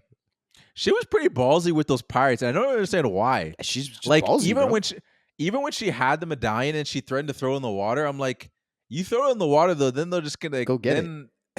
Yeah, just gonna. Which is why I don't like. I saw someone say in a video when they were like, because I watched this little facts video, and the guy he put it out, and I didn't know. He's like, yeah, she threatened to drop in the water, and it's just like, why were they so scared? They can't die. Yeah. Like they could have jumped. Like now it's like, oh snap, she dropped in the water, and now it's gone. We can't risk. Yeah, we can't risk drowning. Like they can't die. Yeah, 100%. Because we literally see later in the movie them walk underwater to the boat. So they'd be like, oh, go ahead, drop it. I'll jump in there and right after you and just go get it. That's a great point. I don't know why they were scared. They shouldn't have been. Yeah, I didn't think about that till that guy said in the video. I'm like, yeah, I don't know why they were. I don't know. They're playing games or they were just. But yeah. So then after that, we get the whole scene like where they the boats collide. Like I'm jumping ahead a little bit where they have like the fights between Jack's crew and like her crew. Like, what do you think about that whole like back and forth? I mean, I feel like or his versus crew. Yeah. I mean, when we get to this point, I'm just like, yes, like we needed we needed to have a water duel. I don't know what you call this, but like a big boat fight. We needed to have this, and I'm comparing this to like the later movies, but it's okay. In the sense of like there's not that in the grand scheme. Yeah, in the grand scheme, there's not a ton that happen. But what I do like about it is that like as they're pulling up to each other, because they do this like sick 180 turn to get right close to them, and then they're like right before they fire because they're lining each other up right beside each other, and they're like talking shit across the boat. They're like, yeah, fuck you, yeah, we're about to kill you. Like, that's hilarious. They're like right before you get in this fight, you're talking shit, and then all the little funny stuff that happens when like the fork that gets into the wooden eye, and then and then Gibbs flask or whatever, they get shot. He, the little guy takes it, sticks it in the cannon, and then Jack gets it back, and he's like, "Oh, it's empty." Like it's so funny, bro. And then we get the nice little shot of him, like when he gets a Britney, brings it back to him. He's like, "It's empty." Yeah, it's just like this little things. So it's just like, and we get another one of those moments too, where Jack has just got a horseshoe up his ass, where it's just like something happens to explode, and he's like, "Oh, I guess I can get out now." Like it's just so great. There's a little scene too. Like I don't know if you saw that little thing where it's like they show like the thing with the monkey smiling. I don't know if you saw that. Oh yeah, go ahead. Yeah, so like they say like there was this whole thing, but like the directors got lucky because Barbosa said the name Jack. I can't remember the exact sentence he said, but he said something about Jack, and Jack thought he was talking about him, and he's like, no, we call the monkey Jack. And then the monkey in that exact moment turns its heads and smiles, and like obviously like they didn't train the monkey to do that. He just happened to smile in that moment. Like, oh, that was perfect. Yeah. This guy's a fucking star. Are you kidding me? Like this guy was just in the moment. He's like, what would my character do right now? He would turn his head and smile. This guy's a star. Oh, 100%. That's why I didn't like that little part where it said that the directors got lucky. Nah, give the monkey his props. Oh, hell yeah. 100%. He read their moment and he ad-libbed. Exactly. He's like, I feel like I should smile in this moment. 100%. He's an actor. Why is he not getting any Yeah. credit? That's what directors got lucky. Get out of Get here. outta here, man. He knew what he was doing. It's a star. Did they say the director? Yeah, that's what I'm saying. Did they say the directors get lucky when Johnny Depp performs an amazing Nope. performance? No. Nope. You give it to Johnny. The discrimination Director got is lucky. criminal. That's what I'm saying, Criminal. bro. Chiquita. I looked it up. That's the That was name of the monkey? Oh, that's the name of the monkey nice. actor. Yeah, Chiquita. But another thing about like Jack with the horseshoe up his ass, like so he grabs a rope and he's swinging, and he doesn't know he's just Yeah. swinging around, and he ends up dodging all this fire. He boops the guy that's about to kill Gibbs. He doesn't even notice it, but he just does it like this. Just the ridiculousness of Jack's and it's only him that does like this lucky ass ridiculous shit. It's only him. Yeah, it's only him. And then we get Will giving up himself. So now he because they're about to kill Elizabeth. He's like, no. Like, I'm the person you're looking for. And they ship off they ship off Jack and Elizabeth to the little island, the island that he was left. And they still give him his gun, Barbosa, which he's in the end he shouldn't have given it to him. But hey. But yeah, what did you think about that whole the whole island thing? It was like a little small part. I don't know if you had anything to say about when. Not really. I mean, it's kind of Elizabeth on the island. It's cool that she has her moment too, where she like double crosses Jack in a way. Like she sees all the rum. She's like, okay, I can get him drunk, and then he's gonna pass out, and I can burn all this stuff and make this big signal fire. So one of the things I like about this movie too is that she's not just like a damsel in distress. Yeah, you know, she, we were talking about we don't really see her sword fight. She's not tough in that sense, but like she's smart. You know, she's really cunning. She does all these little, like Jack has all these little tricks, and Barbosa has all these little tricks, and she's not just getting like fooled left, right, and center. Like she stands her ground and makes her own moves too. I like that. Oh yeah, 100%. Like that's like, it's always great when these things happens in movies, and it always kind of like reminds you of like the times of like, I feel like in the 10s, especially like maybe a little bit earlier, the 20s, and we're still in it, so it's hard to really define the generation. But like there was that time, maybe it's more so 15 to 20, where people would be like very like eye open to be like, oh, they're just doing like the pandering thing, like having the strong character. But it's like, no, they're just gonna just be a strong character. It's not like a pandering thing. Like, to think that they did that in 2003, I think actually the movie came out. Yeah, if they did that same kind of thing like in 2016, they'd be like, oh, okay, of course she had to be, but it's like, nah, like it's just like, why can't she just be a strong character? And then I mean, like she's tough, and that's just the way the character written. And again, it's good to like not have like that classic like trope. Like this isn't like the princess just waiting for the person to save her kind of thing. Like, she can handle her own, and she handled her own. She was on her own for the most of this movie, where she just like dealing with things on herself. It's sure like you need some help because she's outnumbered. Right. Like there's like all these pirates versus her. There's only so much. None of them, even Will, Jack, any person by themselves couldn't have done anything when Probably you're in that Jack kind of situation. So because he just would have got the whole ship would have sunk, and he would have caught an air bubble, or he would Jack would have been fine. But you're right, like she's just outnumbered. But even when she's with Barbosa for the first time, she's eating, like she steals the knife and she like stabs him. Obviously it doesn't do anything because he's cursed, but like she's fighting back, and she's never like scared of the pirates. Like even at the very start of the movie, she's interested in pirates, right? Like that very first scene, she's like, oh, is he a pirate? That's kind of interesting. That's kind of cool. She's not scared of them. She's always, as soon as she gets into a bad situation, she calls out Parlay. So she's a tough character, but it's not like look at this strong woman. It's like, this is a female character and she's strong. Yeah, true. Which now you mentioned that too, we got to call out the fact that like clearly she didn't read enough with the whole parlay thing. That's true. Because she didn't realize that you have to be a pirate to call parlay. Well, it worked. No, because she got the parlay. I guess, but not really. Because in the end, he was like, that just doesn't really apply to us. Well, the parlay, because the parlay just means bring me to your captain, and that's what she got. Yeah, I guess that's true. It's just that she didn't word it correctly when they made their deal. It was the semantics that got her. Fair. That is fair. One other thing too, I gotta point out too, it just made me laugh too. Is just, I mean, it's a common theme of the movie that Jack is just like a drunk, and he obviously loves his rum. Mm-hmm. And it's just like when she's burning, he's like, no, what are you doing? What are you doing? He's just like, I burned all this. But he's like, but why is the rum gone? That line just killed me because it's just like, I'm trying to save us. Yeah, but why is the rum gone? And it's funny too, because then when the ship pulls up and he's like, there'll be no living with her after this. Like, he's just accepts. He's like, fuck, she's right. It worked. Damn it. Like, I'm happy that I'm saved, but like, fuck. Yeah, That's I know. funny. It's too funny. I also think it's interesting to like the one thing I will take from this scene is too. It's like it's a little more character development of like because we keep hearing all these myth stories about like how did he escape the island? How did he escape the island?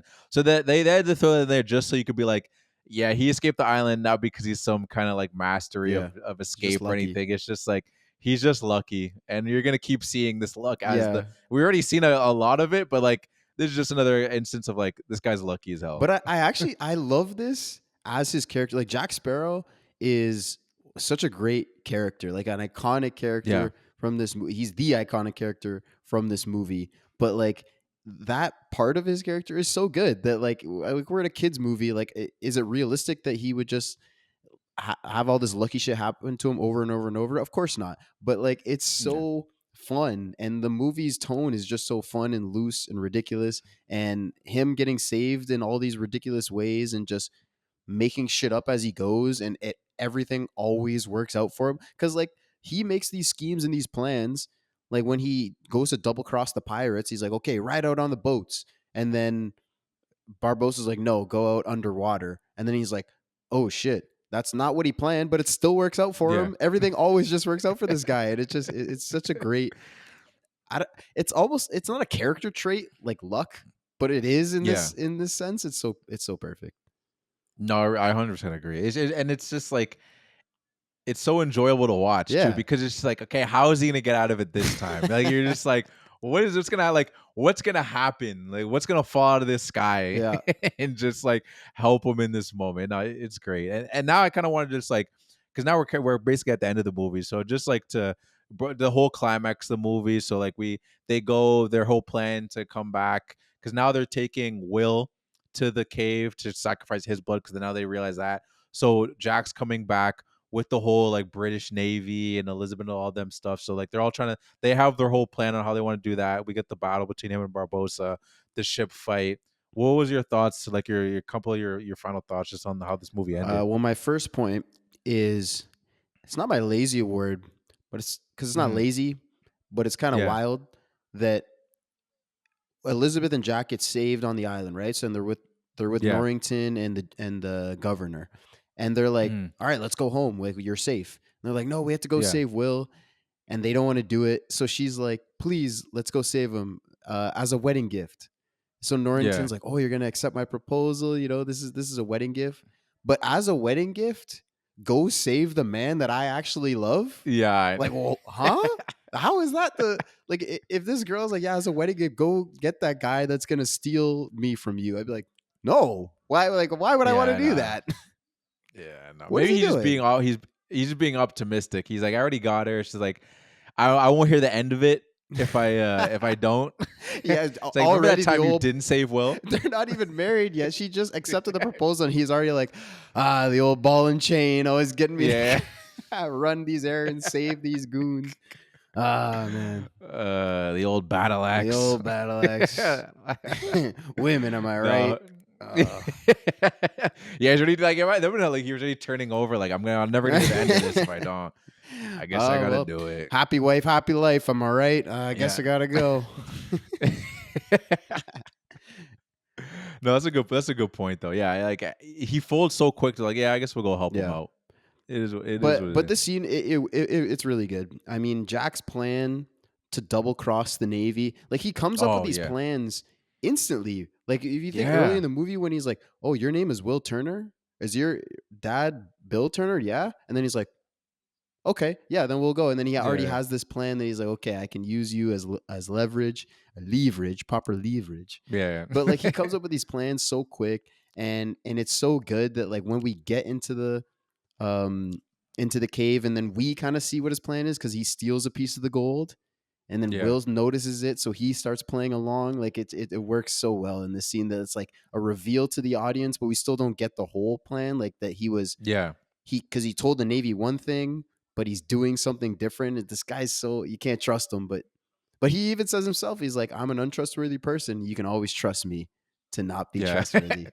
So many bars. Yeah, it's the trustworthy people you can't trust because they might do something stupid.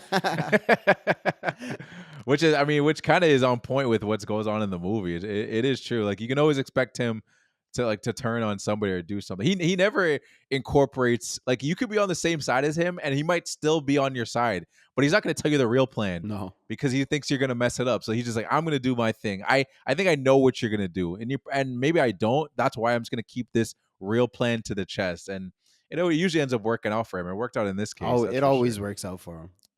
It always Yeah. works out for him. But then we get the fight. Like the fight in Yeah. the moonlight is super cool.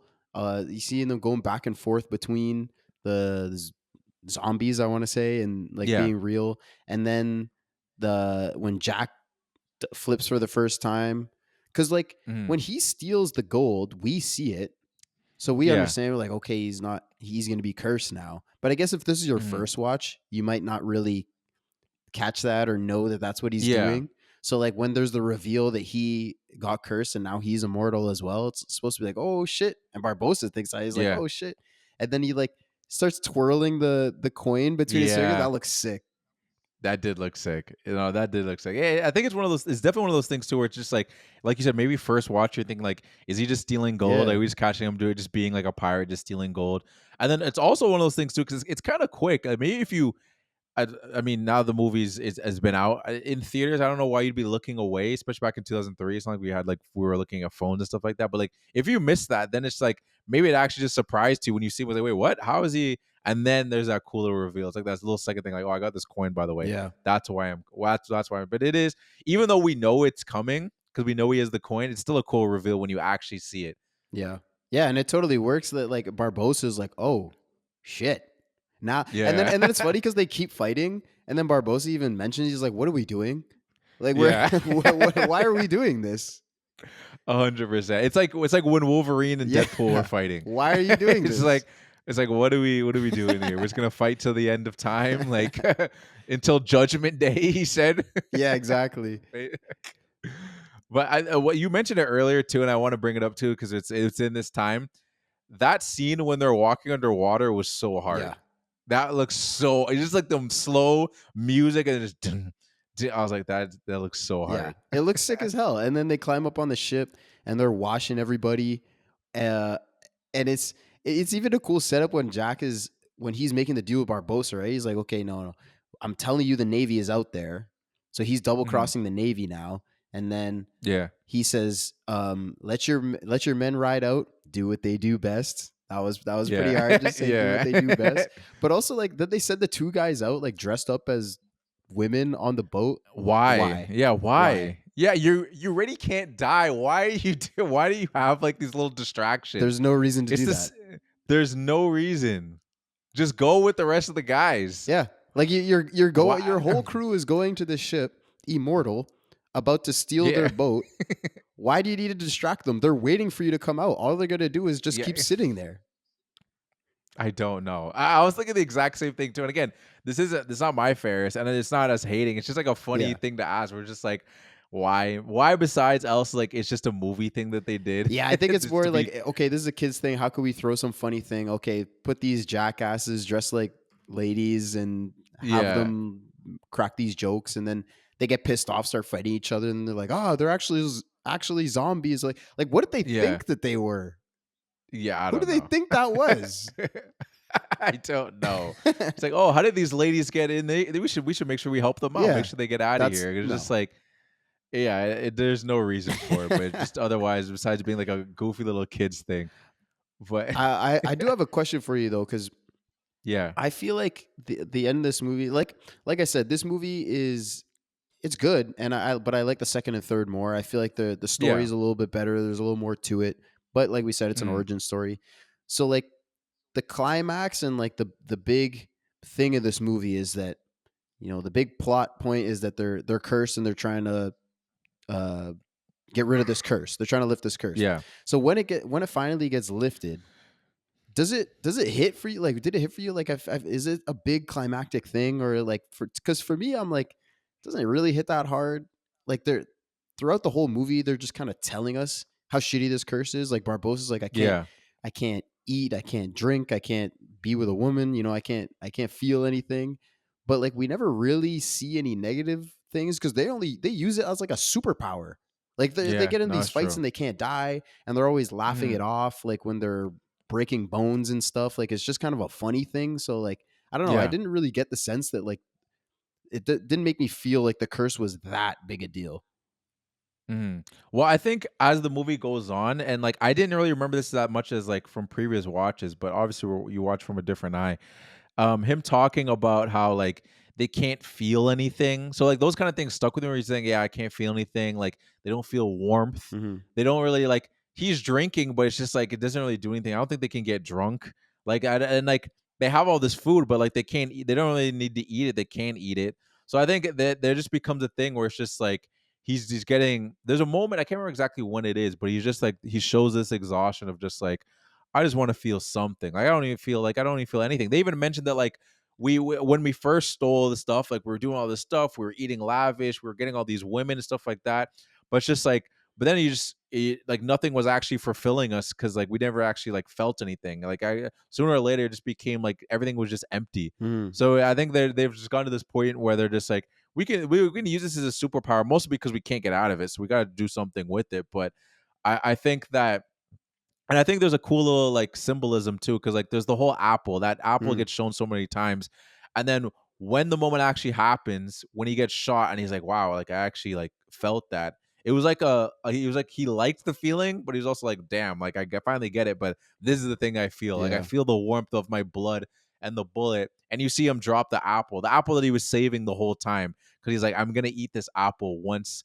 That's the simplest thing. All he wants to do is eat an apple. Yeah. So I don't know, for whatever reason, this time it actually did kind of hit me, like in ways that it didn't really before. Where I was like, this guy was holding on to this apple the whole time. That's how much they couldn't feel anything. Is the fact that like once I get something, I'm just gonna eat an apple. Like I don't need to go partying or anything. I don't need necessarily to run to a woman immediately. Like I just want to eat an apple Yeah. once I finally No, get I back. agree with you that it for Barbosa, I think it hits because yeah, Yeah. he's the one that was saying, you know, like all these things that I can't feel and I need this. And you're right. Like there's when he gets shot, there's a couple seconds where he opens up his shirt and we see it starts bleeding, and then he's enjoying it for a second. He's like he says I feel, and then he says Mhm. cold, and then he dies. So it's like Yeah. a second where he's like, oh, this is great. Like I can actually feel something, but then I'm dying. So Yeah. he dies, but you're right. That hits, and then we see the apple fall, and we're like, man, he didn't even get to eat his apple. So for him, I feel like Yeah. it hits, but like as a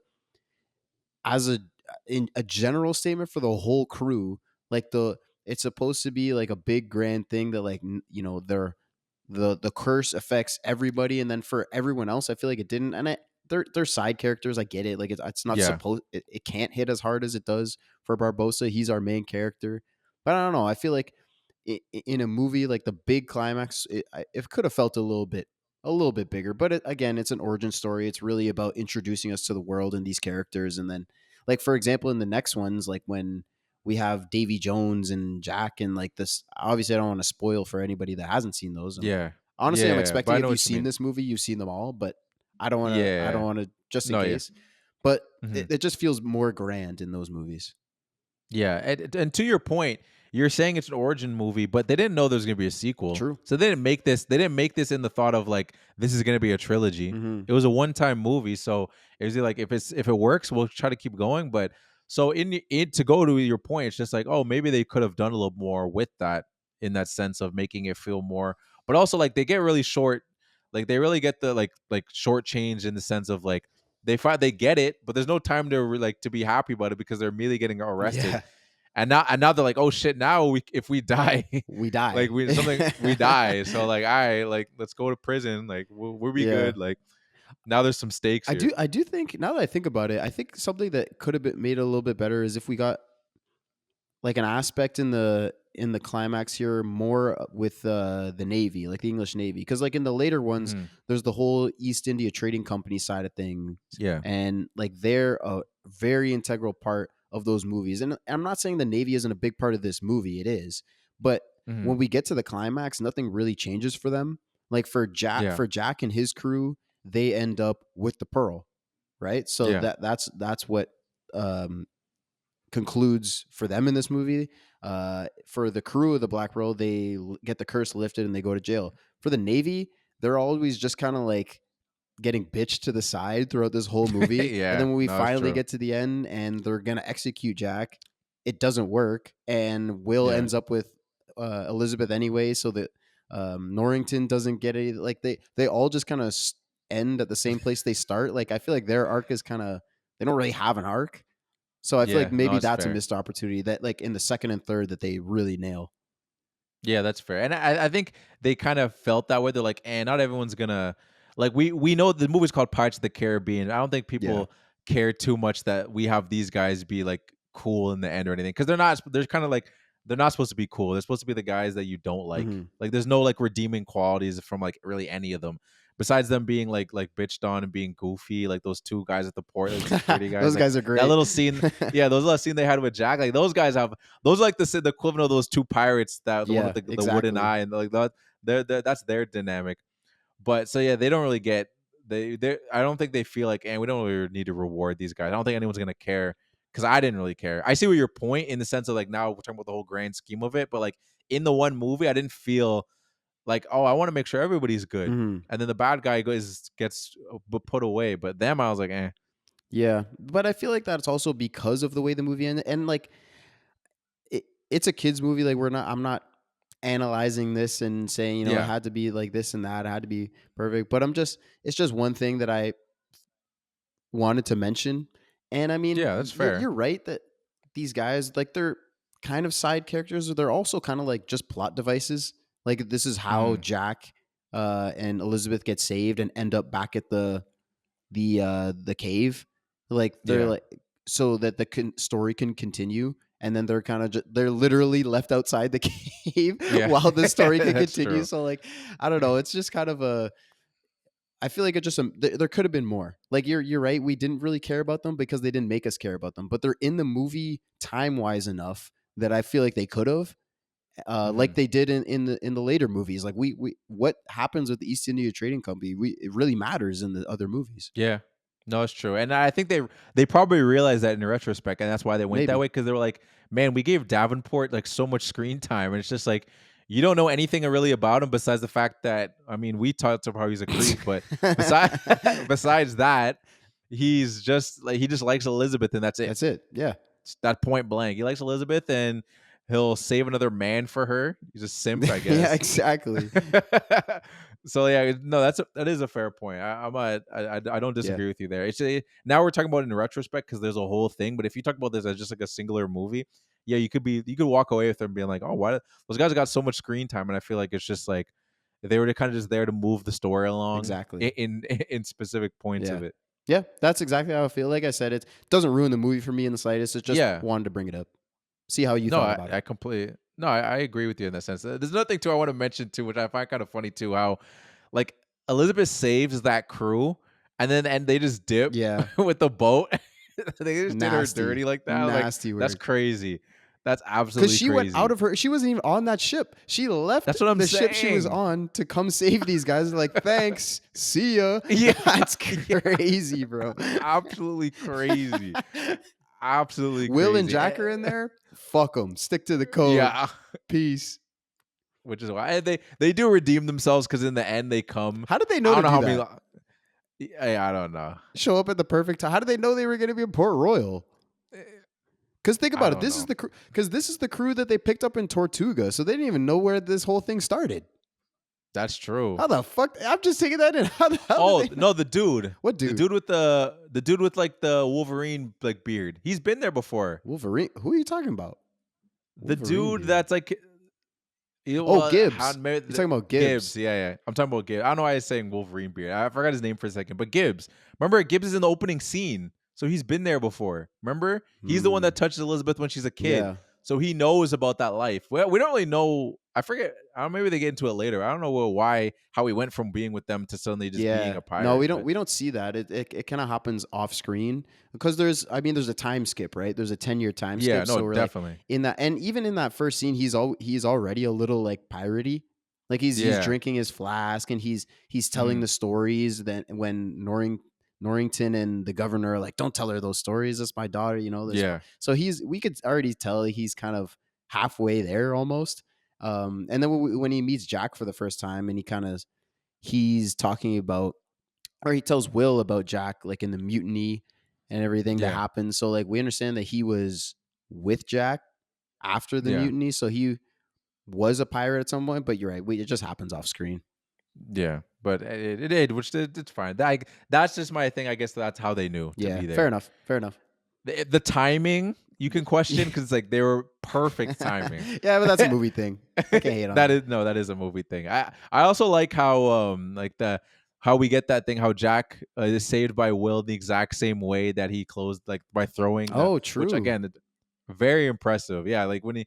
I didn't say it fully, but yeah, when and we talked about the opening, the first scene when they fight each other, and he stops him from getting in the getting out of the blacksmith forge by throwing his sword, and that's the same way when Jack's about to get hung, he saves him the exact same way by throwing his sword and being like a little platform for Jack to stand on. That was a nice little cute like little button. Yeah. Of that. No, I didn't even take in the parallel. You're right. I've watched the movie 100 times and I never realized it's the same thing, but you're totally right. But I mean, just giving him a tiny little sword to stand on until he can get there. And then also he uses to cut his hands free.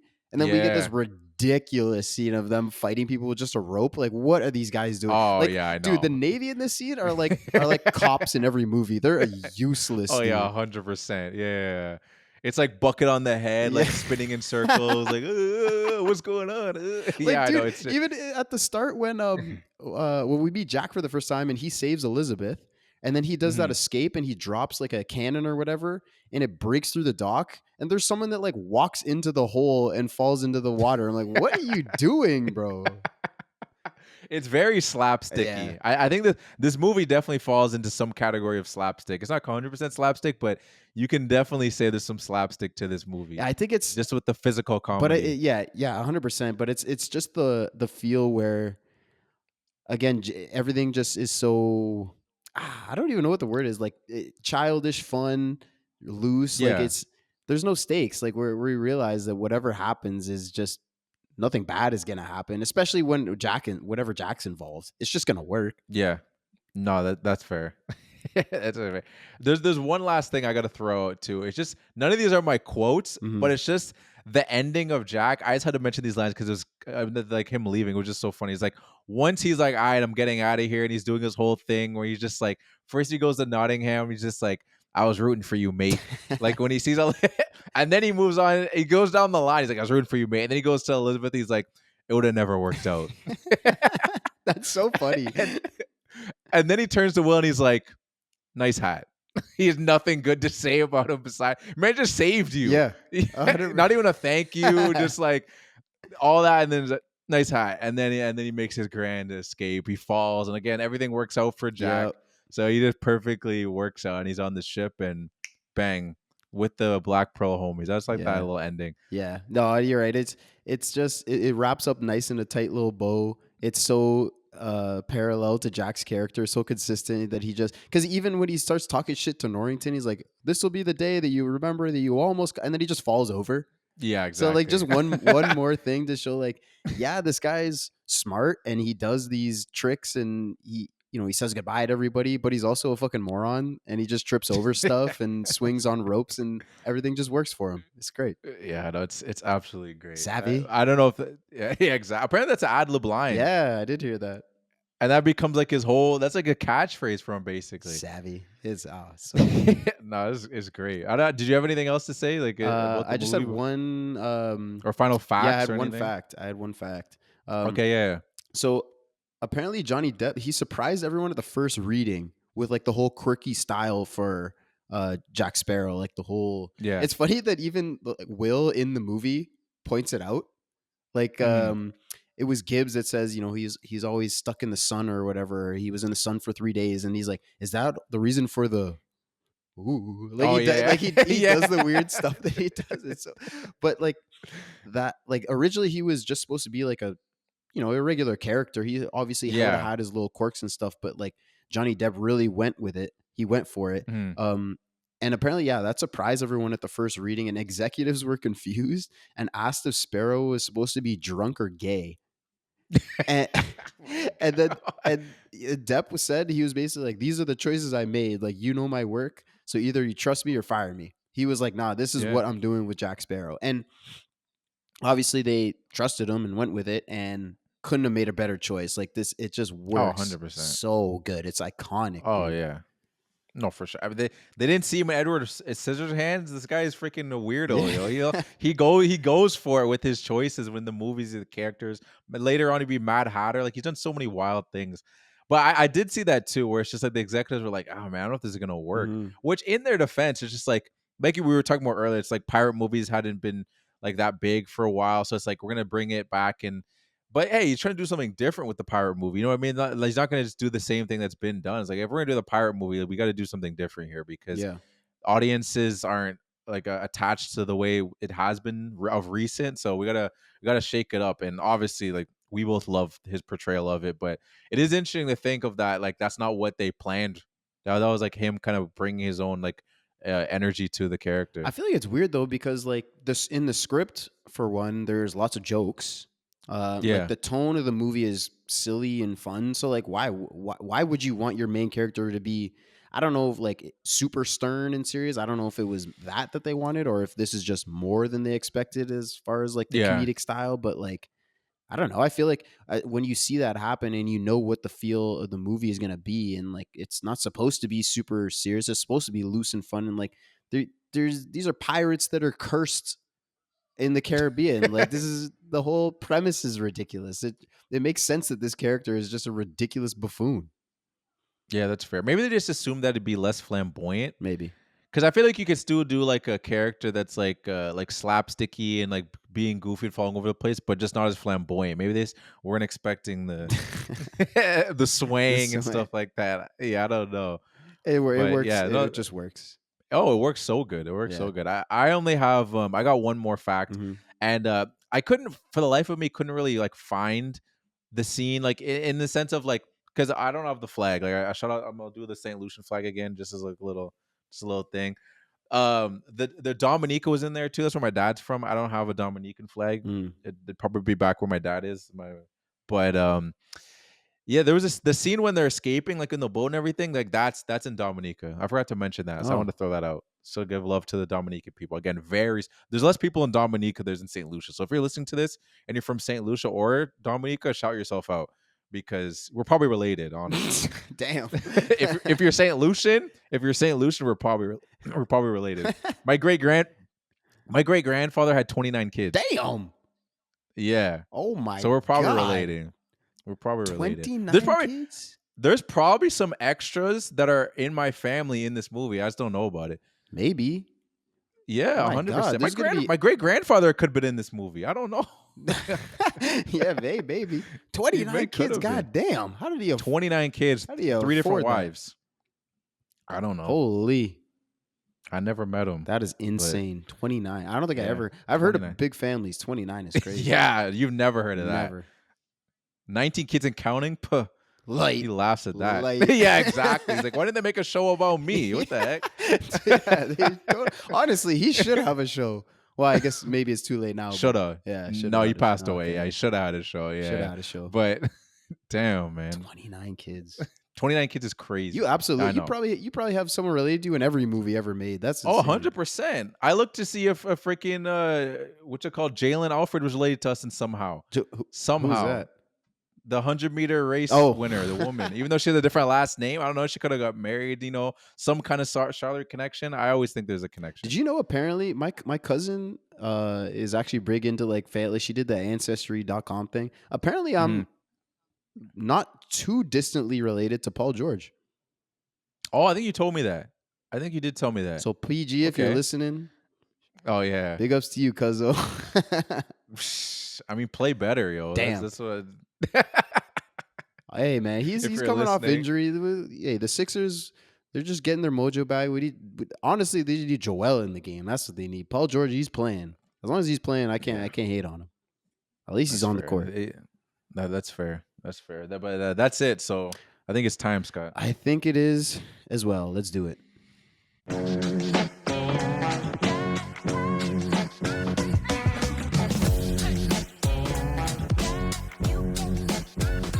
Ladies and gentlemen, welcome to the Filmies. This is the end of every show. We do our award show, and we're going to jump straight into it. No more dilly-dallying. We're going to the fit check. best or worst. This actually could be a worst. There's Yeah. just the way that this movie's is. There's a lot of dirty, raggedy pirates. So, who gets your fit check, Dion? I finally went that route. It's a Okay, I worst thought about fit. it too. I didn't end up doing it, but I I- really thought about it.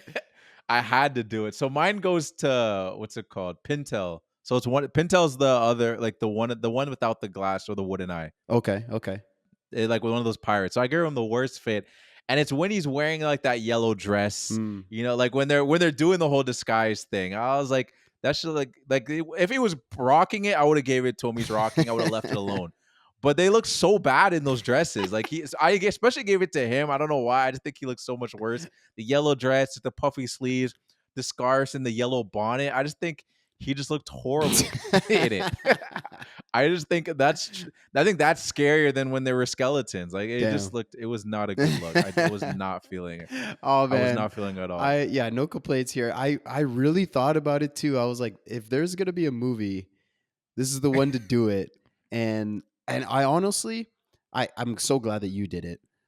Yeah. But mine, it literally is the last scene of the movie that I got. And if this didn't happen, I probably would have gone the same route as you. But I gave it to Will at Jack's execution right at the end. Oh, okay. Like, Yeah. Jack I even noticed shouts that, out the hat, right? Like he's got on Yeah. a white shirt, brown vest, nothing crazy, but he's got a red cape over top of that. Yeah. And then this big ass hat with the feathers look fucking sick. Yeah, what happened? I thought he was a blacksmith. He's a pirate now. They did him. I guess so. Did they acquire him that because of everything that happened, or he just wanted to flex now because he's like, I know I'm gonna embrace my roots. That's a good question. But whatever it was, the fit was hard. It was hard. No, I 100% agree. As soon as you said the ending scene, I'm like, oh yeah. And hey, Jack. We said that maybe I should take back what he said, because Jack was like, he had other things to say. He said nice hat. He probably meant it. Oh, 100% he meant that. Are you kidding me? Yeah. He's like, damn, it's a nice hat. It was huge. And like there's two massive feathers. Only one side was folded. The other, it was fucking sick. That goes to your point of your of your fit check being valid, because even Jack shouted it out. Exactly. It's rare we get fits getting shouted out in a movie, and yours got shouted out in the closing of the movie. Man, because like literally as the movie's winding down, I'm like looking at my notes. I'm like, I didn't pick a fit. Like I'll have to go back and like find something or whatever. And then fucking Will turns the corner, and that I was like, damn, okay, Will. Yeah. Hell yeah. No, you're right. That definitely deserves it. If I wasn't committed to giving a worse fit, I think that definitely falls in the lines. It was either going to be that or just give Jack, because it's just Jack Sparrow. It's classic, iconic, just aura, like with his band, like his bandana and everything, or like the dreads. It's just, exactly. It's just the whole ensemble of it. Because you know what I was gonna give my worst fit was actually to the governor. Just for those big ass stupid wigs. I hate those, man. Like at that time it was literally a sense like a class symbol. Like the size of your wig or like the poofiness of your wig like meant something, but like just looks stupid. It's also kind of funny when you think about it. Like I didn't really notice this as like a thing, and I don't know if that was actually like of the time period. It's just like the 10 years prior when they were younger, their wigs were brown. Now they're a little bit older, so then they're white.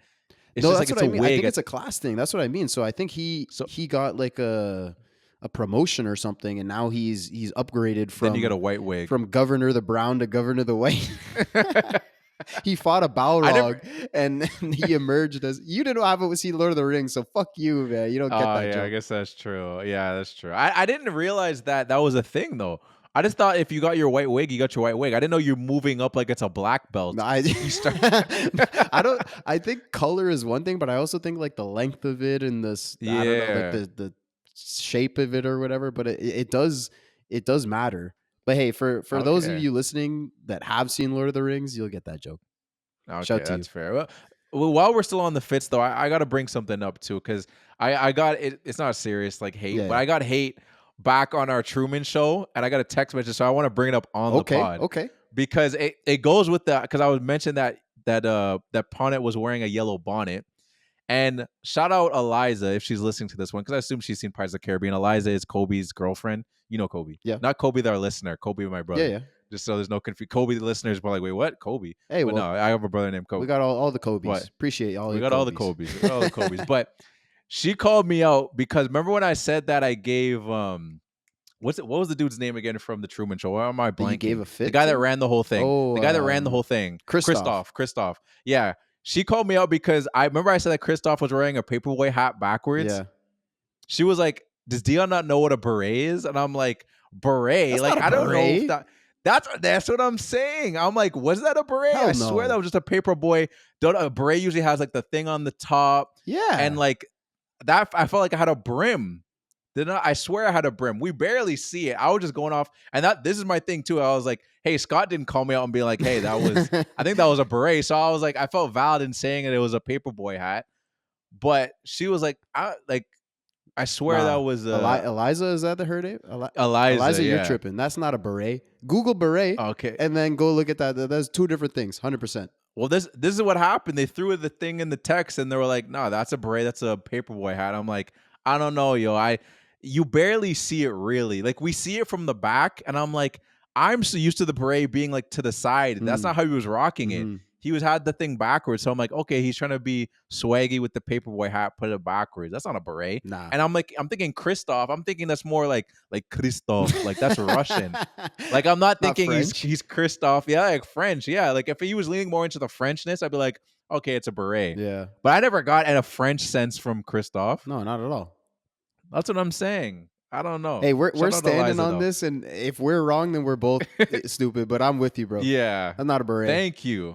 No, 100%. Shout out to Eliza though. I know her and Kobe listen to a lot of episodes. Hey, appreciate but you guys for listening still, but you're wrong. The fact that they pointed that out, that's how we know they're listening to the end too. Yeah. They're Oh, picking. She's picking on me for the fit check. But we love it though. Hey, if we call us out on fit checks, it was funny to go back and Absolutely. forth with them on it too. It was just hilarious that we're Yeah, I arguing mean, about like, berets and we always talk about like we're Paperboy hats. building this community to talk about like movies and stuff, but also Yeah. just for anything. Yeah, hit us Yeah, up no, and 100%. if it's something we want to bring up on the pod, if we want to roast you for saying something stupid, or if you want to roast us, hell yeah, we're here for it all. No, 100%. I just had to throw that in I there like it. because I was dying at it that she called me out. Okay, so we're gonna move to our lazy award. So this is our Ferris Bueller award. Something that someone did in the movie that was lazy. Who gets your Ferris Bueller? So mine goes to Cotton. So I don't know if you remember the character Cotton. Cotton's the one that had the parrot on his shoulder. Okay. Yeah, so we get that scene where Jack's like asking everybody, like, "Hey, are you ready to sail with me?" Everyone's like, "Yeah, are you ready to sail with me?" And then he gets to Cotton, right? And he's like, "Are you ready to sail?" And they tell him like, "Oh, sorry, like he's a mute, he doesn't speak." And I'm like, "Okay, but he can hear." And Jack and Jack asked him a question: "Are you ready to sail?" And you can just nod your head. You know what I mean? And he's like, "Oh no, the parrot talks for him." He asked a yes or no question. It wasn't an open answer question. What are we talking about? Oh, that's so good. That's so true. I mean, he's literally like, I am not communicating with anybody. It's all the parrot. This guy lazy as hell. That's all I was like, this is because at first I was struggling to find a lazy word, but now I was like, when I came across that scene, I'm like, okay, he's a mute, but he can hear. Like, what? Like, doesn't make any sense. He asked him, "Are you ready to sail? Are you ready to sail? Yes, or you can do this. You can do this. You can shake your head yes or no." But he Or a thumbs refused up. to do either. A thumbs up, a thumbs down. Like, they didn't say he was deaf. Yeah. They didn't say he was deaf. That's great. They said he was a mute. That means he doesn't. Yeah, like great lazy. I don't know, word. man. That's Thank you. great.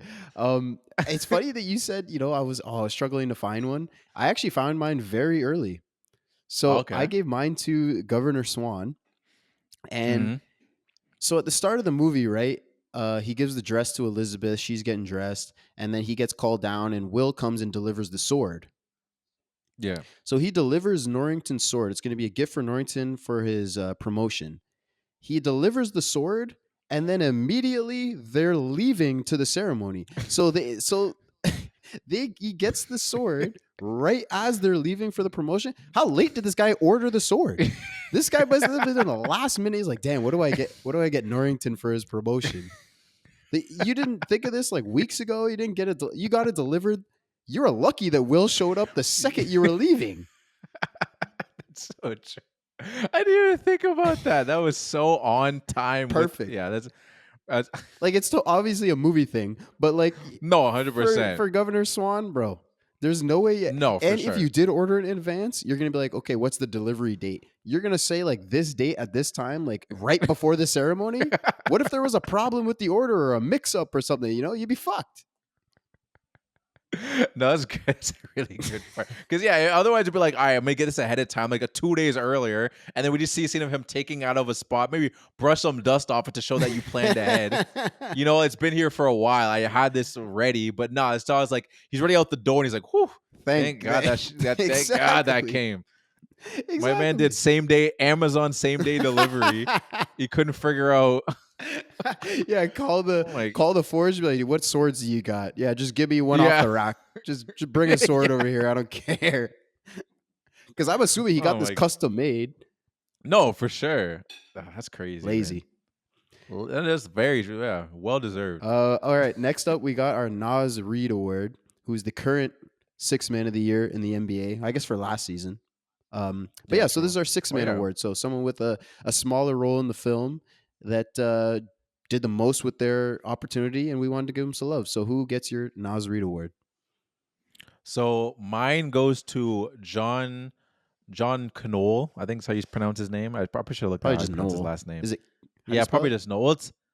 It's like Knoll. Probably Knoll. Yeah, probably one of those silent K things. Yeah, you're probably right. So just John Knoll. He's the visual effects supervisor. So I was giving love early to the CGI, and I just thought the way the the way the undead pirates looked was just like it just looked really good. I looked up just to see like kind of the work they put into it. I saw that they use like a turkey jerky like texture. Oh, I saw that. As referenced for like their skin and stuff like that. And I just like they originally they said that they wanted to go. They're deciding that it's kind of funny hearing them say like their bone to meat ratio of like how much meat do they want to have on these skeletons versus like just go full skeleton. I feel like if you went full skeleton, then I feel like it's like it's not doesn't have the same effect. Like have them kind of like rotting kind of look, and I think that worked. That look did look the best. Like still show like you can see some of them. You see some inside their ribs and stuff like that. You see like the skin is just slowly coming off of a lot of them, and I just thought it looked really good. I saw that they also did a lot of physical performances to give the visual team like something to mimic. Because sometimes they just be like, all right, here's an empty space, fill it with the guys. First, like they actually had the guys in their just full form, not even like with dots or anything on them, just like act out this scene. So then when they're creating the computer effects, like you just follow exactly those movements and how it would be. So I thought that was good. I talked earlier about how the darkness really helps with the how it still holds up to this day. And unfortunately, they didn't win. Like they were nominated, but you mentioned it earlier, they lost to Lord of the Rings, which makes sense. I didn't see the VFX in Lord of the Rings, so I don't know, and I don't know if that still holds up. But at its time, I'm sure both movies. I think only Return of the King actually won Oscars, so probably the last one. And if 2003 though, 2003. So which one would that been? I don't know the order of the release dates for them. Let's Google it. Isn't that when the first one came out? Didn't these movies come out around the same times? Lord of the Rings release 2003, or I guess maybe dates. The first one came out in 2001. Second one came out in 2002, and the last one came out in 2003. So yeah, it was the last one. So it was the last one. Because I think what the Oscars did with the Lord of the Rings, like they basically just pushed everything because they knew it was a trilogy. They filmed them all in sequence, Yeah. so they basically just pushed everything to the last, and the last won a bunch of Oscars. I don't think the first two won anything, but okay. So in the last one, there is actually kind of similar to this. It's like an undead army. Okay. Basically, but in that one, they're kind of like ghosts. Okay. So, yeah. but yeah, the visual effects is really good there. Okay. They did end up winning later on. Like they did win for Dead Man's Chest. Okay. The sequel one. Yeah, the visual effects is amazing because those ones are like fish dudes. Yeah, no. And Davy Jones looks amazing. Oh my god, yeah. That's always my example when I see like bad CGI. I'm like, go look at freaking the second Pirates of the Caribbean. What are we doing here? Davy, yeah, that's the best CGI ever. Yeah, besides like Avatar, obviously. Yeah, but true. Yeah, But yeah, no, I want to give. He's my sixth man. Yeah, we finally established a ruling for sixth man where we said that we got the three main actors, the writer, the director, and the writer. That's the starting. And then everyone else is a sixth man. Yeah, everyone else. Yeah, is exactly. So here we got. You can't give it to Johnny Depp, Keira Knightley, Orlando Bloom. No, writer, director. That's the starting five. There you go. Anybody else is up for grabs. And yeah, the CGI is great, 100%. We talked about how it still holds up and shouting them out. Great six man. Yeah. What about you? Who's your sixth man? Mine, I gave it to a character in the movie. I gave it to Gibbs. And we were talking Okay. about Wolverine beard, as you call Yeah. I don't know why that was my first thought to give him Wolverine beard, just but because yeah. he's Jack's right hand man. Like he's his Yeah. guy. We talked about, we saw him off screen that he met Jack, so we didn't actually Mhm. know that. But as soon as he sees him in Tortuga, he's like, oh shit, it's Jack. Like as soon as he sees him, he's with him. He's down for him. He's Yeah. gathering the crew, and then he's gonna Mhm. ride out to see and fight for him. Like he's just a real one.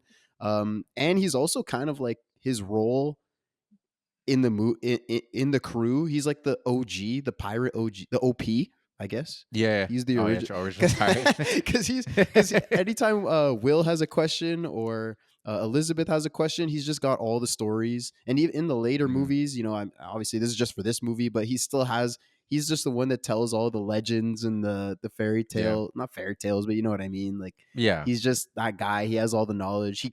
They came back to save Jack at the end. He's my sixth man. Yeah, no, it's a good six man. He's got all the lore. He's got all Yeah. the pirate lore. Yeah. If anyone's got questions about pirate history, he's got it. 100%. Yeah. Yeah. He knows No, all that's about good. the That's a good. legends and the curses and all that shit. No, that's valid. He's a valid six man just because just being Jack's right hand guy. Yeah. I like that. Exactly. All right. Next up, we got our favorite quote. All right. So my favorite quote goes to Elizabeth. And it's a very simple quote, but it's just more like the context around it. Which is why I like the quote. Is like when it's that scene back in the what's it called, in the cave, and she comes in. It's just like when she's doing her, like she saved the dead man's crew, and they dipped on her. Okay. And then she's going in, and then when she gets in there and she does the save to save Will, and then the first thing she says to Will is like, whose side is Jack on? And then even Will's like, Yeah. and to me, I just like that quote because it's like it really just sums up Jack's character in a nutshell. Where it's just like every moment you're just like, is he on our side or is he trying to turn on us at this point? Because in the movie we've seen him turn so many times, so it's like this guy is, what the famous line is, like he's more turns than a windy road, like Yeah. or windy road. Yeah, Sorry, yeah. it's just like, what side is he on? And I'm wearing a wrestling shirt right now, so it gave me the thought of like in wrestling terms, it's like Big Show in wrestling. Like the Big Show, one week he's a bad guy, one week he's a good guy. He's always turning from good guy to bad guy. That's Jack. One time, like, oh, he's a good guy this week, and then he turns on his partner, and it's like, okay, he's a bad guy. Yeah. And it's like, are you bad? Are you really a bad guy? Or are you just double crossing, doing a double cross? Like, what's going on? Exactly. Yeah. Totally. Yeah. Great shout. Because Will's response is like, at the moment. Like who is like Yeah, now? exactly. Whose side is he on? Because he's gonna change. I don't know. Yeah. But that's a great shadow. His character, it's so good though. That aspect of his character, like everything about his character, I think he's he's a super well written character, and Johnny Depp kills it. But to shout out this line, that to sum it up, because this is the first, like, now we've seen the whole franchise, right? So we know that his intentions are inherently good. Like he's a good guy. But this is the first movie, and like you said, we've seen him go back and forth, do good things, bad things. So we don't actually really know whose side he's on, like what his true intentions are. Like he's been lying to everybody this whole entire movie. So like your first time watching this, you don't actually know if this guy's a good guy or not, what he's gonna do. Great pick. Thank you. What about you? What was your favorite Mine? quote? You actually shouted it out before. And it's I did. It's Barbosa saying, you best start believing in ghost stories, Miss Turner. You're in one. Yeah, it's so good. It's so good. My bad. I didn't mean to step on it. It's perfect, bro. Yeah, it's good. It's just, no, that's a good. You had to shout it out because it's a great bar. It wasn't your Yeah. favorite, which is fine, but for me, I got my favorite. Honestly, before I even started watching the movie, I was like, I pretty much decided that was going to be my favorite quote. Oh, because you remember. Oh, yeah, it hits every just, like, time. it stuck with you. Yeah, no, it does hit. Because like you said, right after this is when he steps into the moonlight, and then we see all of them for the first time, and they're like working on the boat, and with the CGI looks great, and we're like, we just saw the dude with the one arm before, so this is the first time really seeing this, and this bar to enter that? Are you kidding me? Yeah, no, it's a perfect reveal to go right into showing the whole crew and everything. No, it's great. You're in one. Oh, so good. Yeah, yeah, that's hard. All right, next we got our best scene. All right, so my best scene was when the British Navy comes in to save Will. So we talked about that scene a lot, but it's like it's that final. It's basically like I guess you would call it the climax. Yeah, it's the climax of like Jack's fighting Barbossa inside, and then there's the scene of them going to the Navy's boat to fight them. And I just really enjoyed like the fight like between Jack and Barbossa. And we talked about one of my favorite things, which is about like the revealing of like they're fighting within the moonlight and then they're out of it. So it's like that cool like back and forth of like showing them as skeletons and them going back into like their regular selves. Like I thought that was like a really cool visual of how that was going. And then apparently like the curse with the moonlight thing was mainly inspired by the budget, which I thought was kind of funny because they were like they could be undead all the time, or how about we just have it only when the moonlight hits them because it's too expensive to have to have them be undead the whole time. So like that kind of was like, I think it works better, to be honest. Yeah, like have them going in and out of it. Because I think originally this like these are going to be the undead pirates. They're going to be skeletons the whole time. Yeah. And they're going to be wanting, and then eventually they're going to, and then I don't know if when we eventually like, but I guess that kind of sucked for the actors though, because then you never get to really see them as them until the very end. And then I guess later on as the franchise goes on. But well, again, they didn't know there was going to be a franchise. Yep. So you would have signed up for a movie, you've been a skeleton the whole movie until you die. Well, I mean, Barbossa at least. that's basically all the people in second, third that are fish dudes. Yeah, I guess that's true. Because they're that 100. the whole time. Yeah, it's a good point.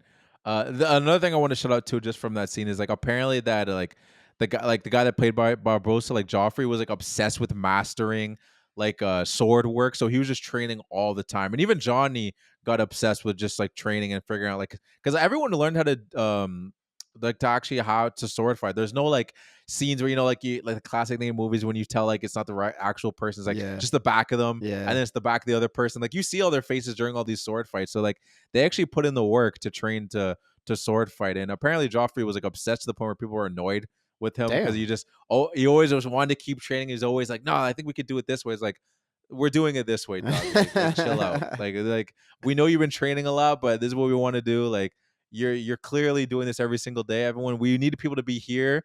We realize you're here, but like let's bring it back down here. Yeah. Huh. Interesting. And I also want to shout out Bob Anderson, because he's the guy that did the training for the sword. I wanted to point him out because his title is the Sword Master. Okay, that's tough. That's hard. Yeah, that's a hard like. It's like, oh, I work on movies. Oh, what do you do on movies? Are you like a grip? Are you like a stunt guy? He's like, I'm the Sword Master. Yeah, that's hard. That's crazy. I mean, if your job is to train people to fight with swords, I don't think there's a better name that you can get. No, you really Sword can't. Master is as good as it gets. No, and apparently to tie it in, we've talked about it a couple times. He was the Sword Master in the Lord of the Rings, the Return of the King movie. Oh shit. Yeah, so this guy, and also the biggest thing he's ever done. Well, I don't based off what I'm looking at his resume, I think the biggest thing he ever did was that not only did he do the original Star Wars movies like the last two, but he also was Darth Vader's stunt double. So when in the sword fight, like, well, no, they're not swords, they're lightsaber fights. Yeah. He was in Darth Vader's suit whenever there was a Darth Vader fight, which I'm like, that's hard. Okay. Yeah. So he is the sword master. This guy's Vader. He is the sword master. Vader. Yeah, he is the sword master. Yeah, this guy's tough. What's his name? I had to shout out Bob Anderson. Yeah, sword master's better. Yeah. That's just such a basic name, Bob Anderson. Yeah, it sounds like a generic made up. You're creating a character and they give you like, that's a John Doe ass name. Bob Anderson. Or we're laughing at this guy's name, but yeah, I know. We just hyped you up and then we buried him right after. Hey man, we're all about balance here at the Film Room Podcast. But yeah, you're the sword master at the end of the day. Exactly. What can we do? That's what I'm saying. What about you? What was your best scene? See, I'm a little torn here because I have a best scene written down. Okay. But I also am like, is this my best scene? Like, I had a really tough time deciding, and you made a good case for yours. So fuck it. It's gonna be a cop out, but okay. I'm just gonna agree with yours. Yeah, yours is better because like I had such a hard time picking. I was like, what am I gonna pick? And the one that I wrote down, I'm like, I don't even want to mention. Was it? Should I mention it? You don't?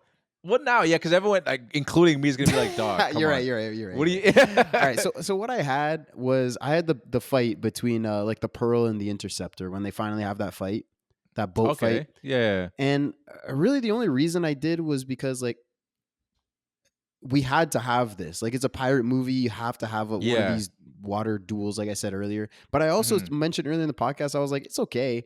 Like I'm comparing it Mhm. to the later Other movies movie. where Yeah. they're better. Yeah. But you can't do that to yourself, though. We're talking about within this You're movie, right, though. but at the end of the day, I honestly I still think that yours might be better. Like the going in and out of the moonlight is fucking Yeah. sick. Jack like stealing The the coin. Yeah. coin Or the. to Yeah. curse himself Mhm. momentarily, and then we get to see them crawl, not crawl, but walk underwater to get to the boat, and Yeah. like there's so much happening that it's a lot of fun in this scene, and the other one's fun too, but like I feel like there's just maybe not enough that really Mhm. happens, like in the big boat fight scenes in later movies, and you're right, I can't do that because we're talking about this movie, but I Yeah. you say I can't do it, but I'm doing it anyway. I'm comparing it to Okay. later movies because this is That's fair. it's all one franchise. I'm comparing it, and That's fair. it's not better. So Yeah. I'm throwing my hands up in the air, and I'm agreeing with you that yours is a certified best scene. I'm not mad at it. And whenever we get to be certified on something, I'm glad Yeah, for. Last time exactly. we certified on our facts because. Yeah, exactly. All right. So I'll take this W. Last but not least, we got our MVP. Maybe we'll get our true certified on this one. Who's your Yeah, MVP? maybe. So my MVP goes to I put Johnny Depp, but it's Johnny Depp slash Jack Sparrow. Mhm. It's mostly Johnny Depp, I guess, just because the character is just so iconic. Just the charisma of the character. It's like one of those situations where like I put he's like a likable bad guy, and I was gonna compare him to like maybe like Vegeta or Loki, but he isn't that because those other two characters were introduced as kind of like the big bads at the start, and then Mhm. he kind of then they both kind of switch where it's still kind of like, okay, well, this guy was a bad guy, so he was kind of got to watch out for him. But he was never really introduced as a bad guy. He just has a lot of those same bad guy qualities, but you're still rooting for him, even though he does these bad things. Like the first thing we see him do is bribe somebody and then steal money. Yeah. But in the most charming Yeah. like way that you want to like this guy. And then you see him trying to steal a boat too, and he does it in the most charming way where he's talking the guys up. He's like, "Oh, surely two guys like yourself should be at that. Why are you guys just out here protecting boats? Like you could be doing more than that." Yeah. Yeah, so I just thought he was just so great in that. And there's one thing too that I don't know if it's like actually a real thing or not, but I saw someone say that like his whole like walking like drunk and stuff is like just because he has sea legs, and then when he's on the boats, he walks completely normal. I don't know how. Oh. I don't know if that holds throughout the rest of the movies, but I looked at in this movies and it's like, yeah, he just walks normal when he's on a boat, and it's only when he's on land and stuff that you see him like walking kind of Hmm. swayingly. I could see that. I mean, if you're a pirate, obviously, like most of your life you're on the water, so Yeah, like you but would, yeah, only him yeah. That's has the that. thing is that it's only Yeah, him. Yeah, but yeah, I don't know if that's actually true. a thing. Yeah, if it's Yeah, actually a thing, I think I just tie it to his character is just quirky and weird, and it's just the way yeah. he walks. Like it's just Mhm. another funny little thing that he added to the character. But I will say you're right that like he's not really introduced as a villain, but he also kind of is because when he talks to those guys when he's on the boat, he's like, "Tell me what your plan is and don't lie to me." And he says, "Well, I'm gonna steal this boat and I'm gonna go and steal treasure and go to Tortuga and get Yeah, a true. crew." And like he's gonna be a pirate, like that's what. Yeah, But like pirates aren't portrayed as really negative or being villains. Like that's the whole point of it. Like pirates yeah, are fun and likable. So like so I guess yeah, he's saying he's going to be a pirate, which in the grand scheme of things is a villain, but in this movie isn't. So I guess you're right. He's not really a villain, but you're right. He's it's those like anti-heroes almost like it's a perfect archetype for a character, man. Like you could just there's so much you can do with it, and it works so well in this movie with yeah, this for whole sure. Like I wonder. series. Oh yeah, for sure. Like I wonder what their thoughts were like initially going into the movie. Like I wonder if they thought that the balance of Will and like Johnny Depp's character, like Jack Sparrow, was be a little more balanced. because like I warm up to well as the movies go on. I was just bring it back to what I remember my first experience. I was watching the movie, a little bit of heat because I was like I liked Keira Knightley, and I Yeah. was like, screw this guy Will, Yeah. and like Jack should get her, screw Will. I don't like that dude. But it never would have worked But between them, Dion. yeah, it never would have worked out. No, it never would have worked out. That's what I would tell her, Keira Knightley too, if I ever saw her. It Sorry, never Kira, it wouldn't have worked between us. it never would have worked out. but yeah, I wonder if they thought that those characters would be more leveled, because I don't think it is leveled. I think like Jack is clearly the star, and like I don't think Will's a sidekick, but it's not like a 1A 1B. No. Well, I guess it is a 1A 1B because Will would be B. Yeah.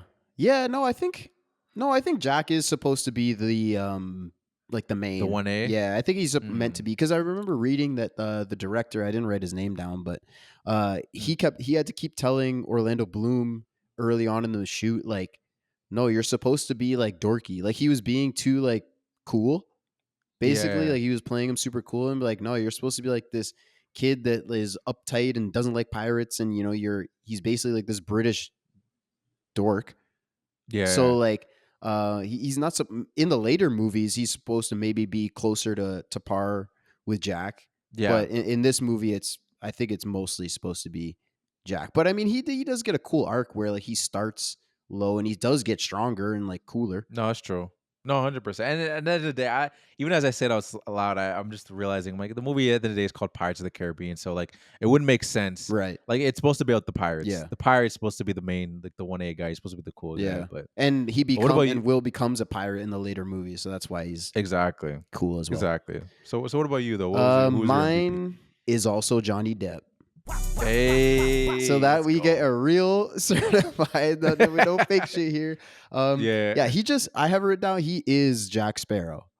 Like this is one of those roles where like Iron Man and RDJ, like he is Iron Man. Yeah. This guy is Jack Sparrow. Like Keanu Reeves is John Wick. Like you know what I mean? Like 100%. these guys, like it's so perfect, and the character is written so great. Like he's fun. He's likable, but he's also a bad guy, and he's turning on a dime. Like there's so much that he gets to do in this movie. His character is so interesting. The playfulness of his character and the luck, like we talk about how like ridiculously lucky everything just works out for him. It fits the feel of this movie so well. Like the feel that like there's no stakes in this movie. It's just an adventure, and it's gonna work out. You know, there's gonna be twists and turns, but it's gonna work out. I feel like. And also like the curses and the whole fantasy aspect means that things are unreal. So like the fact that he gets out of these situations in crazy ways just works. And then his performance is so original. Like I said, he came to this with the idea to do it in this way. So he brought this character to life, and he carries this swagger that like it makes me believe the legend of Jack Sparrow. You know, Gibbs tells about like, he was on this island and he escaped, and then he did this and he did that, and like this, oh, you were Jack Sparrow. I've heard of you. Like you're the dumbest pirate I ever heard of, but you have. So like he has this cachet. People have heard of him. So like Johnny Depp just carries this juice that I'm like, this guy's been through this and he's done all this shit. He is a legend. I believe the legend of Jack Sparrow because of Johnny Depp. Oh, 100%. And I remember I was like flabbergasted when I found out that Johnny Depp wasn't British. Like when I heard him in an interview, like when I was a kid and he just talk normal, I'm like, he doesn't talk like Jack Sparrow. He's just an American. I was like, that's crazy. Yeah, because he just is the character. He just embodies it. Yeah, he really does. And like I remember, I used to think it was weird when I used to see him in other movies. I'm like, he's gonna be in other movies. Like I thought that was just the Jack. Like as a kid, I was like, I thought that was just the Jack Sparrow guy. Like people don't play other characters. Like especially when like we're near that kind of character that keeps getting more and more movies. Like he's gonna play, but I mean he kills in so many different movies. But and another thing to go to, I didn't really mention it in the movie too, because it's that thing where it's like, you want to believe the legend, and then you're like, oh, this guy's goofy. I still like him though. But then there's that one thing that does hold when he's just like, he's been holding on to that one bullet, saving it for a Barbosa. And the fact that he actually does get to do it, I'm like, that's so hard. Yeah. He's been saving one bullet for all this time, and he finally gets to hold on to it. There's a little bit of that legend that's like, okay, it's true. He's that guy. Exactly. Yeah. 100%. That's added to the legend. Be like, he was marooned on an island by his own crew that rose up and pulled a mutiny on him, and he Yeah. saved one bullet. And when he finally got off the island and broke the curse of the Aztec gold, he shot the captain and took the pearl for himself. That really happened. We watched that shit really happen. yeah, that's hard, man. Hard as shit. That's his origin. That's his origin story. Yeah, At least for us. But yeah, no, that's exactly. no, that's I'm glad we agreed. I assumed we were gonna agree. I could have seen you go in other ways with it, but yeah. I mean, definitely. it's got to be him. I mean, honestly, I thought about like because I like the feel and the tone of this movie so much, I thought about giving it to like the writer, but also like Yeah, that's what I was thinking too. but also like was it the writer's idea to have it? Because I also read that the director wanted to have more of like a comedic and loose feel to it, so maybe it would have. Yeah. So I don't even know who I would have given it to if that was the case, because I do like that aspect of this movie so much. But I Mhm. mean, the performance the performance by is Johnny so Depp good, is just, and Jack Sparrow as a character is just legendary. yeah. As soon as we decided we were picking this movie, I was like, I already know who my Yeah, MVP is. yeah, I was pretty much the same way too. Yeah, I was like, unless I there's something I really forgot about. I'm like, I know I already clocked in that who my MVP is, just while figuring out who the rest of Yeah, the awards are gonna yeah, be. yeah, exactly. I mean, Six Man too. I was kind of like, I feel like I'll probably give it to Gibbs. Gibbs is Mhm. lit. Yeah, And that's also I'm cheating because in the later movies he's great too. yeah, Because which is fine. I almost gave it It's to fine. like you shouted out those two guards like on the boat. They're Oh, hilarious. yeah. They're back Yeah, and yeah, forth yeah. like it's amazing. They're super funny. I almost gave it to, but also I was like, there's two of them, so what do I do? Yeah, no, that's true. Yeah, there's always those moments when they have like those two characters. Yeah. Like, well, I can't. I'm not gonna give it to either of them. So I can't pick. So let's just Yeah. go somewhere else with it. Ah well. Yeah. Do you have anything else? Any final thoughts? No, good movie. Before we head Great, out? what a franchise. Great. Sparked a Oh fucking yeah. all-time franchise. I love these movies. Yeah, I don't know if I'd want to see them do another one because they always rumored that, but Johnny Depp said he's not going to do it. Oh yeah. There was like this funny thing where she's like, if Disney gave you $300 million and like a million alpacas, I don't know why that was like an What? inside joke or something. I don't know. He was like, nah, I wouldn't do it. It's because they did him dirty because they were gonna make the right. movie. And then the Amber Heard thing came out, and they're like, they just immediately dropped him, and they're like, okay, so you guys, You think I did it? You think I was? you think I did Yeah. it? They're like, and then in the end, he was like acquitted and everything, and he's Mhm. like fine, and they're like, he's not gonna forget that, which I don't blame him. Yeah. Yeah, screw them. You're right. They dropped you so quick at a dime. You know how much money I made you guys? I mean, 5 movies. in Nine- their defense, they don't know the truth, right? Yeah, But I guess you would just say like let maybe due let 'em know, yeah, process. just let them know like, hey, we're gonna pause this project, yeah, see how things pan out, and then go from there. That's what they should have done.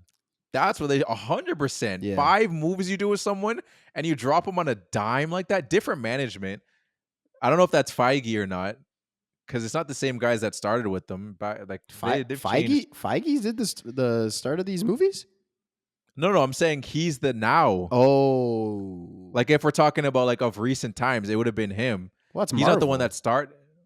I thought he was just Disney. Is he? He's only the Marvel part. I have no idea. You could be right. Yeah, I don't know. You know more I about that don't shit know. than I do, so I don't know. You might be right though. There's probably different department heads. Like maybe the person that handles Star Wars is different. Because in their defense, it probably should be. It's a lot Yeah. to deal with. Yeah. If you're dealing with Marvel and Star Wars, you probably don't sleep well at night. It's a lot. It's a lot on your. It's a Not lot on now. your shoulders. You were sleeping Yeah. good. Oh yeah. Yeah. You were exactly. sleeping like a baby. Are you kidding me? You were printing money. He was couldn't do any wrong, bro. Every button he pushed turned to gold. Oh yeah. Right now with Captain America, you're shaking. Like I hope this works out. Yeah. And Yeah, we'll see DC's how that coming goes. now. Yeah, that's true. So, They're you turning didn't have around. no competition with DC. They were fucking fumbling left, right, and center. So oh they my were, goodness. Ah, They were. You guys were printing money. They were burning it. yeah, I don't know just- what the hell they were doing, man. I'm Yeah. hopeful But, though for like Superman and the rest of DC. Yeah, fingers crossed. The man. Fingers bro, the crossed. We'll see. characters are so good. Yeah, man. We'll see how it goes. They have to We'll make see how good it movies. goes. How do you mess up these characters, man? I don't know, man. Ah. You're rushing. You rush things. Yeah. That's how it happens. Yeah, you're right. That's exactly how you do it. That's yeah. how it happens. But anyway, I'm definitely gonna start watching. Probably gonna want a little mini marathon with these movies. So Yeah. because you got me. Now that I know you're doing it too, I'm like, all right, I definitely gotta do. Yeah, this. man. The movies are fun, and we'll definitely do more of these as the time goes on. We're Hell gonna yeah. definitely do the trilogy, but just to close it off, if you guys feel like you had a better fit check, or maybe we missed a quote, leave it in the comments, on YouTube or any of our socials, which you can find us on Instagram, TikTok, as I mentioned, YouTube at the Film Room Pod. We love going back and forth with like the fellow movie lovers. So like, hey, shout us out anywhere, and we'll get back to you. We're not going to leave you unread or anything like that. Yeah. We're not, as long we might miss it, maybe take us like a couple hours or something, like a day, but we check our notifications, so we're always looking to go back and forth with people. Yeah, even like my my meatball thing that I threw on the threw on the story the other day. I was with that debate. There was someone that answered, and I was going back and forth. But it was one of those things, because when they went on IG, it's just a request, so I don't get a notification. So I had to like go in and check. So like I missed it, but it was a couple days. But yeah, I'll never open up a message and just leave you unread. Yeah, exactly. What was Dion what was won't reply either. to people? No, well, I he won't might. either. Yeah, now that I got access again. I didn't have access for a bit. Yeah, because there's a little quick story. My personal IG got hacked but what are these crypto scammers? It didn't even have but I had like 200 something followers, bro. I don't know why. There's no way that I had any value. But anyways, when that happened, I went to 2-factor authentication and everything for the podcast one. I didn't want it to get hacked, so Dion got kicked out too. Hey, we're all back though. We're all secure. We're good.